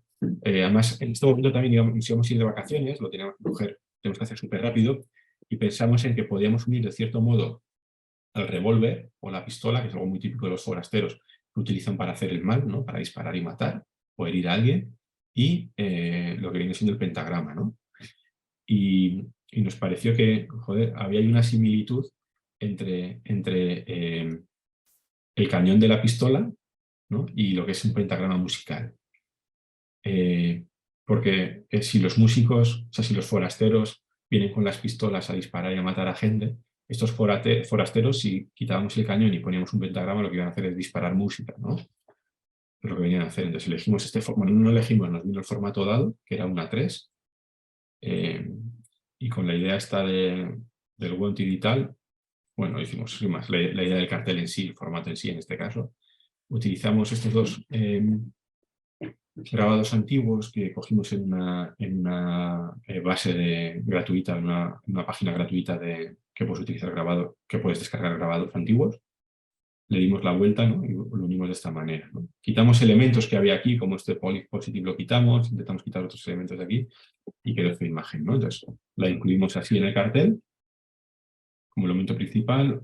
Utilizamos de nuevo la GeoGrotesk, que es la tipografía que habíamos utilizado para Urbanvier también, para incluir la información. Añadimos todos los logos que hay que incluir, que en estos carteles de conciertos normalmente hay que incluir un montón de logotipos de patrocinadores, organizadores y demás. Y estos colores, ¿no? O sea, por un lado el blanco, el negro y este rojo así como es como muy pasional, muy de sangre para el fondo, ¿no? Y el cartel que tal casi es uno de esos carteles que a nosotros nos gusta mucho y de todos los que hemos hecho para Sotocoechak seguramente al que más cariño le tenemos, ¿no? Y ya para finalizar, yo creo que no voy a enseñar aparte de este ninguno más, creo igual me equivoco, la guía docente de... Ángel, ¿Sí? mira, entra una pregunta por el chat sobre Sí, el caso de la cerveza, antes de seguir. sí. Dice Guillermo, ¿cómo afrontas con el cliente el elevado precio que tendrían las etiquetas? ¿Se Sí. puedan ver una prueba en físico finalizada? Lo que hacemos es, obviamente, valorar todas las posibilidades a la hora de producirla. Ellos tenían claro que era una cerveza de autor, luego no podíamos imprimir la etiqueta en un papel que una vez sale de la cámara o de la nevera se va digamos, a despegar, como pasa muchas veces con algunas marcas conocidas y como más comerciales, ¿no? Entonces valoramos todas las posibilidades, vimos que lo ideal era eso, lo hablamos con ellos, lo razonamos, pedimos presupuestos de imprenta, en este caso una imprenta que está muy cerca de aquí también. Estuvieron de acuerdo en la parte del relieve. No recuerdo ahora cuánto salía la unidad de la etiqueta, si rondaba los 0,10 céntimos, no lo recuerdo bien, creo que andaba por ahí, porque se imprimían muchísimas, y después el precio de lo que es la cerveza no iba a ser 2 euros. Pero una cerveza de autor, entonces el precio iba a ser, no recuerdo ahora cuánto, pero a lo mejor 3, 4, 5 euros. Entonces, dentro de ese precio, el nivel o sea, el precio de la etiqueta era mínimo, pero ellos lo entendieron, qué es lo que necesitaba el proyecto en ese momento. No sé si me he explicado bien. Y luego, obviamente, perdón, otra cosa sobre los materiales y demás, nosotros contamos, porque nos lo facilitó la imprenta y lo tenemos desde entonces, con un montón de tipos de papel sobre los que se puede imprimir. Hay un cálculo ya de costes más o menos hecho. Cuando se les habla de poner en relieve con un golpe seco en alto relieve, en las casas se les explica cómo va a ser, qué efecto se va a conseguir y demás. No sé si, Guillermo, te he respondido ya a la pregunta con esto. Sí, yo creo que ya duda resuelta. Sí, Vale, sí. perfecto. Perfecto, ideal. Entonces, continúo con este proyecto. Nos vuelven a escribir en el año 2011 desde la Facultad de Bellas Artes de la Universidad del País Vasco para decir que necesitan darle una vuelta a la guía docente. ¿Vale? La guía docente es el libro, la publicación editorial que se entrega a los alumnos cuando se van a matricular. ¿De acuerdo? Y ahí está explicado un poco cuál es el funcionamiento de ese centro, cuáles son las asignaturas por año según el tipo de grado que van a hacer, que se van a encontrar, y se ven un poco también las instalaciones, ¿no? Yo empecé en la facultad en el año 2001, María empezó en el año 2000, y en ese momento lo que se entregaba era una especie de publicación que estaba bien, que se manejaba bien y tal, pero que era como un Excel impreso. Y siendo una facultad de Bellas Artes, lo que querían hacer es darle una vuelta a eso, desde un punto de vista, obviamente, que eso fuese funcional, pero también creativo, y conseguir que los alumnos, durante los 4 o 5 años que estuviesen estudiando en la facultad, la guardasen para tenerla y saber, oye, el primero va a ser esto, el segundo va a ser esto, el tercero va a ser esto y el cuarto va a ser esto. Entonces, dijimos que estábamos de acuerdo, que se puede hacer algo guay. Entonces, hablando con ellos, los conceptos que decimos que había que transmitir eran, pues, obviamente que era una guía del ámbito docente de la Facultad de Bellas Artes, y porque no hubiese sido lo mismo, no habría que transmitir lo mismo que si fuese la Facultad de Matemáticas o Ingeniería que la Facultad de Bellas Artes, y para estudiantes, ¿de acuerdo? Entonces, una guía es aquello que dirige o encamina, ¿no? O que va adelante mostrando el camino. Un docente es alguien que enseña, y enseñar es instruir, doctrinar, amaestrar o con reglas o preceptos. Bellas Artes es un conjunto de artes que se valen del color, la forma, el lenguaje, el sonido y el movimiento para expresar algo. Y un estudiante es alguien que estudia, ¿no? O recibe enseñanzas en universidades o en centros docentes, ¿no? Entonces, con esto ya claro, cogimos esta tabla, ¿no? Que, como veis, estamos utilizando en cualquier tipo de proyecto, y dijimos, oye, ¿cómo podemos representar qué es una guía, ¿no? Pues una guía de manera como muy explícita puede ser un faro, y de nuevo aparece el faro aquí de casualidad, ¿no? Que es un faro que tiene luz y ilumina a la gente que tiene que llegar a algún lugar. Las líneas en una carretera son una guía para indicar por dónde se tiene que ir, ¿no? Y un agente de movilidad, ¿no? Diciendo que pares, ¿no? Que te está guiando en el paso. Pues ir andando, pues ir en el coche, pero te está guiando, ¿no? Y luego, como guía, en símbolos normalizados que conoce todo el mundo, habíamos utilizado esta flecha que es típica de los proyectos de señalización, o este elemento, ¿no? Que os he enseñado antes también en la parte de urbano, si no me equivoco, que, bueno, que te indica que vas hacia un lado o hacia otro. Docente y para docente, perdón, utilizamos la imagen de dos profesores tipo, que, bueno, sin más es lo que nos vino a la cabeza ese día. En imágenes de identificación utilizamos una pizarra, ¿no? Porque el docente utiliza pizarras y tizas, una pizarra negra. En Bellas Artes, en representación figurativa, utilizamos, pues, lo que viene siendo un lienzo pintado, una fotografía, un torso hecho con barro, o incluso aquí puede ir un marco con cualquier cosa en el interior. Y en imágenes de identificación para Bellas Artes utilizamos un pincel, una paleta con óleo o con acrílico, lo que fuese, una cámara fotográfica, y después, de manera más concreta, utilizamos representaciones figurativas, en este caso, de la Facultad de Bellas Artes de la Universidad del País Vasco, que tiene una forma muy, muy común, ¿no? Muy común, no, perdón, muy especial. Y finalmente, para estudiante utilizamos, pues, la imagen de dos posibles estudiantes, cuadernos que se utilizan tanto para coger apuntes como, en este caso, para bocetar y dibujar, un lápiz de grafito o, bueno, un fluorescente, ¿no? De subrayar las partes importantes. Entonces, con eso en mente nos vinieron a la idea, con eso en mente nos vino la idea de que la parte de luz o fluorescencia o iluminación tenía que estar, ¿no? Porque por un lado está la guía que ilumina del faro, ¿no? Y por el otro lado está el fluorescente que utilizan los alumnos a la hora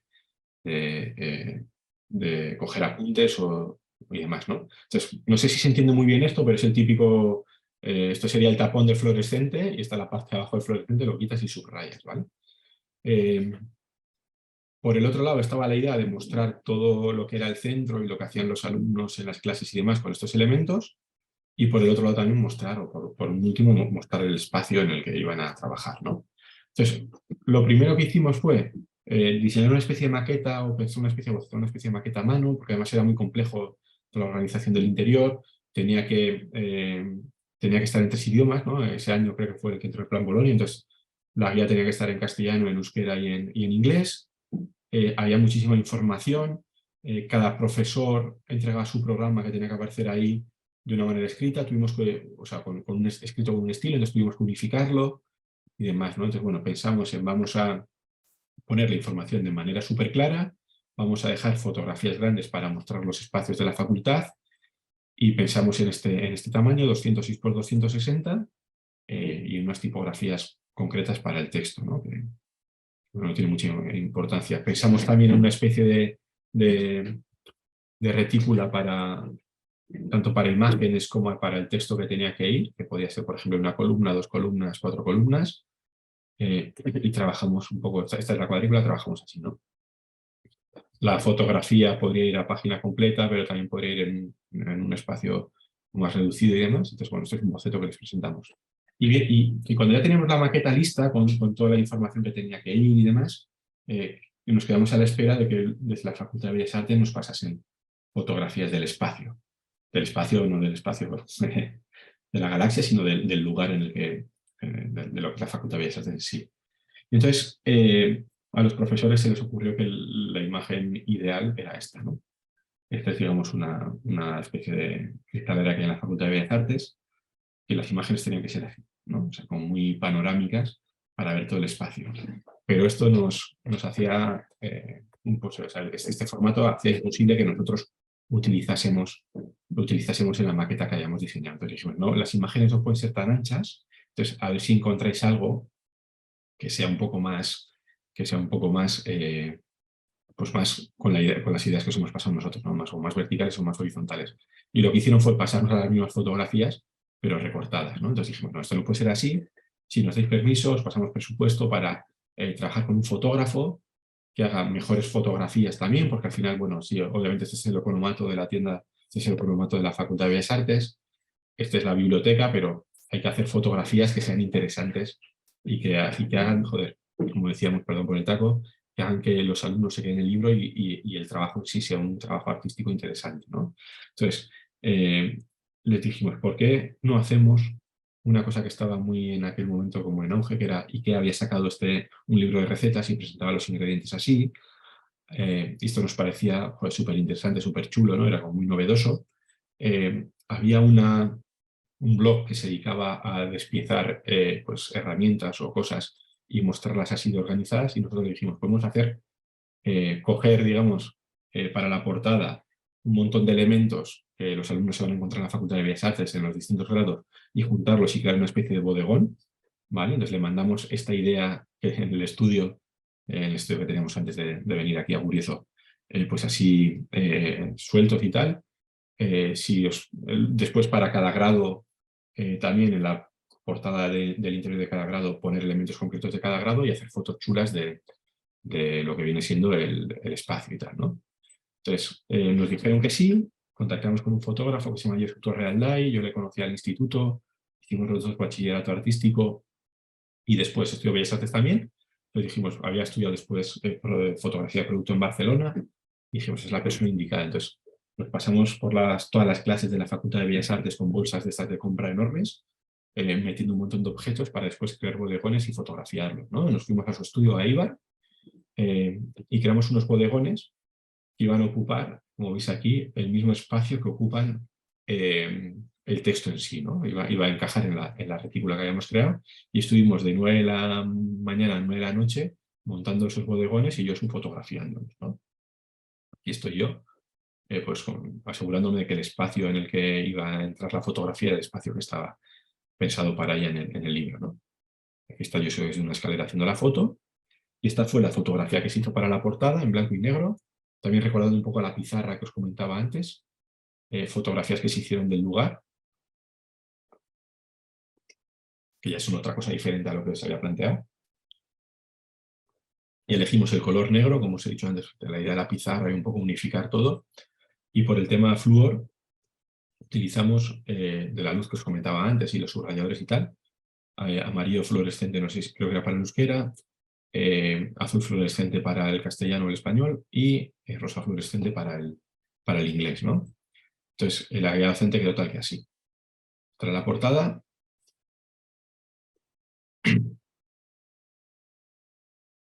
pues había un índice previo en el que se decía dónde está el euskera, el castellano y el inglés, pero después había un índice por idioma, donde ya se identificaba el color que iba a haber por cada idioma, la fotografía de la portada, una presentación, espacio interior, y después veis aquí el idioma se diferencia por los títulos que van en el color que hemos elegido para cada idioma y por los subrayados, ¿no?, que hay aquí. Bodegones que hicimos para cada grado. Hicimos un bodegón para cada grado y cada idioma. Entonces, para el grado de arte hay 3 bodegones, para el grado de restauración, de creatividad y diseño hay otros 3 bodegones, y lo mismo en inglés, ¿no? Y lo mismo para el de restauración el grado de restauración. Entonces las fotografías se quedaron así. Bueno, yo creo que hicimos un trabajo chulo. Las fotografías no tienen absolutamente nada que ver con o las que se nos habían pasado, que yo creo que hubiesen hecho que el proyecto quedase flojete. Y así es como quedó el proyecto. Y creo que ya es el último, si no me equivoco, que voy a enseñar. Podéis verlos en Behance, si queréis con más detenimiento y tal. Y por mi parte, esto es todo. No sé si queréis consultarme algo, si habéis aprendido algo, si os han quedado dudas porque he hablado muy rápido, porque no he explicado bien. Dejo de compartir pantalla, María José, y ¿te parece? Sí, sí.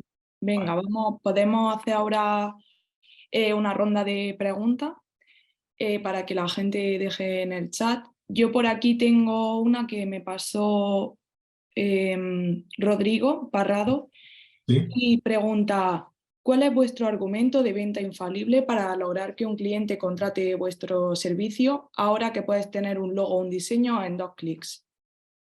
Pues al final es el cariño que le pones al trabajo. O sea, hace poco di una charla de en otra escuela y me hablaban de la inteligencia artificial y cómo generar imágenes cada vez más tal. Y no lo sé, la gente que ha acudido a nosotros es siempre porque han entendido que lo que nosotros hacemos pues es decir, es lo adecuado para su proyecto, ¿no? Y igual en el caso de las invitaciones de boda o en el caso de los carteles o las marcas y demás. Entonces, es que no lo he pensado mucho, pero cuando vienen ya interesados en nosotros. Entonces, tampoco hacemos mucha labor comercial. O sea, tampoco hacemos mucha labor comercial. Pero eso cierto es que ahora hay herramientas y aplicaciones en las que, pues yo qué sé, compras una plantilla y le cambias el texto y ya tienes tu marca, ¿no? Pero como habéis visto, nosotros entendemos que desarrollar un proyecto de este tipo es mucho más complejo, ¿no? Se tienen que elegir unos conceptos, en base a esos conceptos se elige una tipografía, se eligen unos colores, una composición, unos recursos gráficos. Entonces, todo eso en estas herramientas que hay ahora que con 2 clics tienes una marca no lo consigues. Vale, pues también tenía una segunda duda, Rodrigo, así que te la leo también. ¿Vale? Ahora que parece que los diseñadores tienen que manejar diferentes disciplinas como animación, vídeo, 3D, vuestro trabajo que parece más artesano, ¿cómo gestionáis el vértigo de ver todo lo que se hace a vuestro alrededor y no caer en la tentación de saliros de vuestro camino? Mira, nosotros lo que hacemos en el estudio, o sea, somos de manera, o sea, en el día a día somos 2 personas, somos María y yo. Y después hay momentos en los que el proyecto requiere de la ayuda de otros profesionales de campos creativos también que están más alejados a lo que hacemos nosotros, ¿no?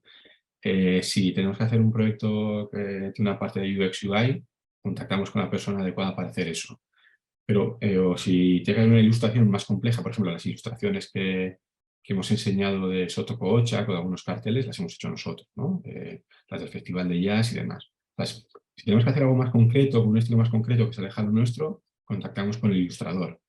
Eh, es muy complejo, es muy difícil ser hombre orquesta, es decir, o sea, es muy difícil, ¿no? No sé, como decía mi abuela, algo así como aprendí de mucho, maestro de poco, ¿no? O sea, céntrate en lo que sabes hacer y tira digamos, apóyate en personas que saben hacer otras cosas que necesitas. En el caso de Josu, con las fotografías para la guía docente, ¿no? Luego sí que es cierto que está bien quizás, hoy en día hay herramientas y lugares en los que se pueden aprender o adquirir unos conocimientos concretos de una manera muy sencilla, ¿no? Y no especializarte, pero sí tener unas nociones, ¿no? Aparte la animación, nosotros ese aspecto somos nulos, o sea, no tenemos ni idea de cómo animar, pero hay muchas veces que tenemos que animar un logo, porque el cliente lo pide para su web, para su aplicación, para mostrarlo en sus presentaciones, lo que sea. Entonces lo que hacemos eh, es eso, es centrarnos en hacer gráfico puro y duro, es decir, y además de esa manera un poco artesana también y nos gusta, ¿no? O sea, es como dejar el ordenador de lado. Y en los casos en los que haga falta hacer algo que sea muy diferente, intentar dar con la persona adecuada para ello. Pues muchas gracias. Bueno, vamos a dar un poco de tiempo. Mira, dice Rodrigo, muchas gracias por tu respuesta, Ander, y enhorabuena por vuestros fantásticos trabajos. Muchas gracias a vosotros. No sé si ha quedado muy claro cuál es el proceso de conceptualización, porque la idea, o sea, la idea de la masterclass era cómo generar esas ideas, y a lo mejor lo explico muy rápido dentro de cada proyecto, pero que ya veis que con esa tabla y con la explicación que he hecho así un poco por encima, es como lo conseguimos, ¿no? O sea, no hay que esto no es magia, es decir, esto no es únicamente que la inspiración te llegue de manera divina, sino es que la inspiración te pille trabajando y con una metodología clara, ¿no? O sea, yo con esa herramienta voy a poder hacer cosas, o sea, me van a ayudar a surgir ideas, ¿no? Al final es un trabajo y lo tienes que sistematizar y tienes que tener unos procesos definidos de manera muy clara y después pues, la inspiración llegará, pero que te pille trabajando. Bueno, también dan las gracias, que se ha entendido muy bien, que se nota que hay mucho trabajo detrás y que si puedes indicar tu Behance, o sea, Nuestro Behance es la caja de tipos. O sea, es behance.com o .net, no sé cómo es, / la caja de tipos. Lo mismo para Instagram. Mira, hay una parte que es muy importante de documentación gráfica también. Entonces nosotros tenemos la parte donde mostramos los proyectos, que es la caja de tipos, y durante muchos años hemos ido recopilando muchos trabajos de otros estudios o diseñadores a modo de documentación y de inspiración, y lo que hacemos es, desde hace casi un año, subirla a una cuenta de Instagram que se llama La Cosecha Gráfica. Y llevamos, como de una manera muy poética, se llama La Cosecha Gráfica porque vamos recolectando, ¿no?, con mucho cariño, frutos de diseño gráfico que entendemos que otros diseñadores y estudios han ido cultivando con mimo, ¿no? Han ido trabajando con mimo. Entonces, ahí podéis seguirnos también si queréis, tanto en Behance como en Instagram. Facebook ya no lo utilizamos apenas, porque bueno, Facebook, digamos, ahora ya todo el movimiento está en Instagram. Y si queréis también podéis encontrarlo Hola Iñaki, ahora te veo por aquí también. Vamos subiendo esos trabajos que nos inspiran a la cosecha gráfica, que os animo que nos sigáis también. No son trabajos nuestros, son trabajos de otros estudios. Y nada, me alegra leer que os ha gustado lo que hacemos, que os ha parecido interesante la charla y nada, si queréis escribirnos alguna vez podéis hacerlo a hola@lacajetipos.com, que normalmente respondemos a todo el mundo, con dudas, con cualquier cosa, ¿vale? sí, además yo tengo que decir también que esta masterclass, si queréis verla de nuevo, compartirla, va a estar subida a YouTube y ahí también podéis dejar preguntas y se las pasamos a Ander para que os la contesten. Así que nada, también si estáis interesados en nuestra oferta formativa de diseño gráfico, podéis dejarme ahora en el chat vuestro correo y nos ponemos en contacto con vosotros para asesoraros. Y nada, o sea, yo creo que todo el mundo ha disfrutado de la masterclass, no paran de llegar mensajes de muchas gracias. Muchas gracias, Ander, a Muchas todos. gracias a vosotros. Y nada, ya si no entra ninguna pregunta más, pues vamos cerrando. 2 horas justas, ¿eh? O sea, de reloj, prácticamente. Muy suizo todo. Oye, nada, muchas gracias a todos, de verdad, un placer y espero poder participar en alguna otra masterclass y que volvéis a estar vosotros. ¿Vale? Un saludo y gracias. Adiós, buen fin de. Adiós.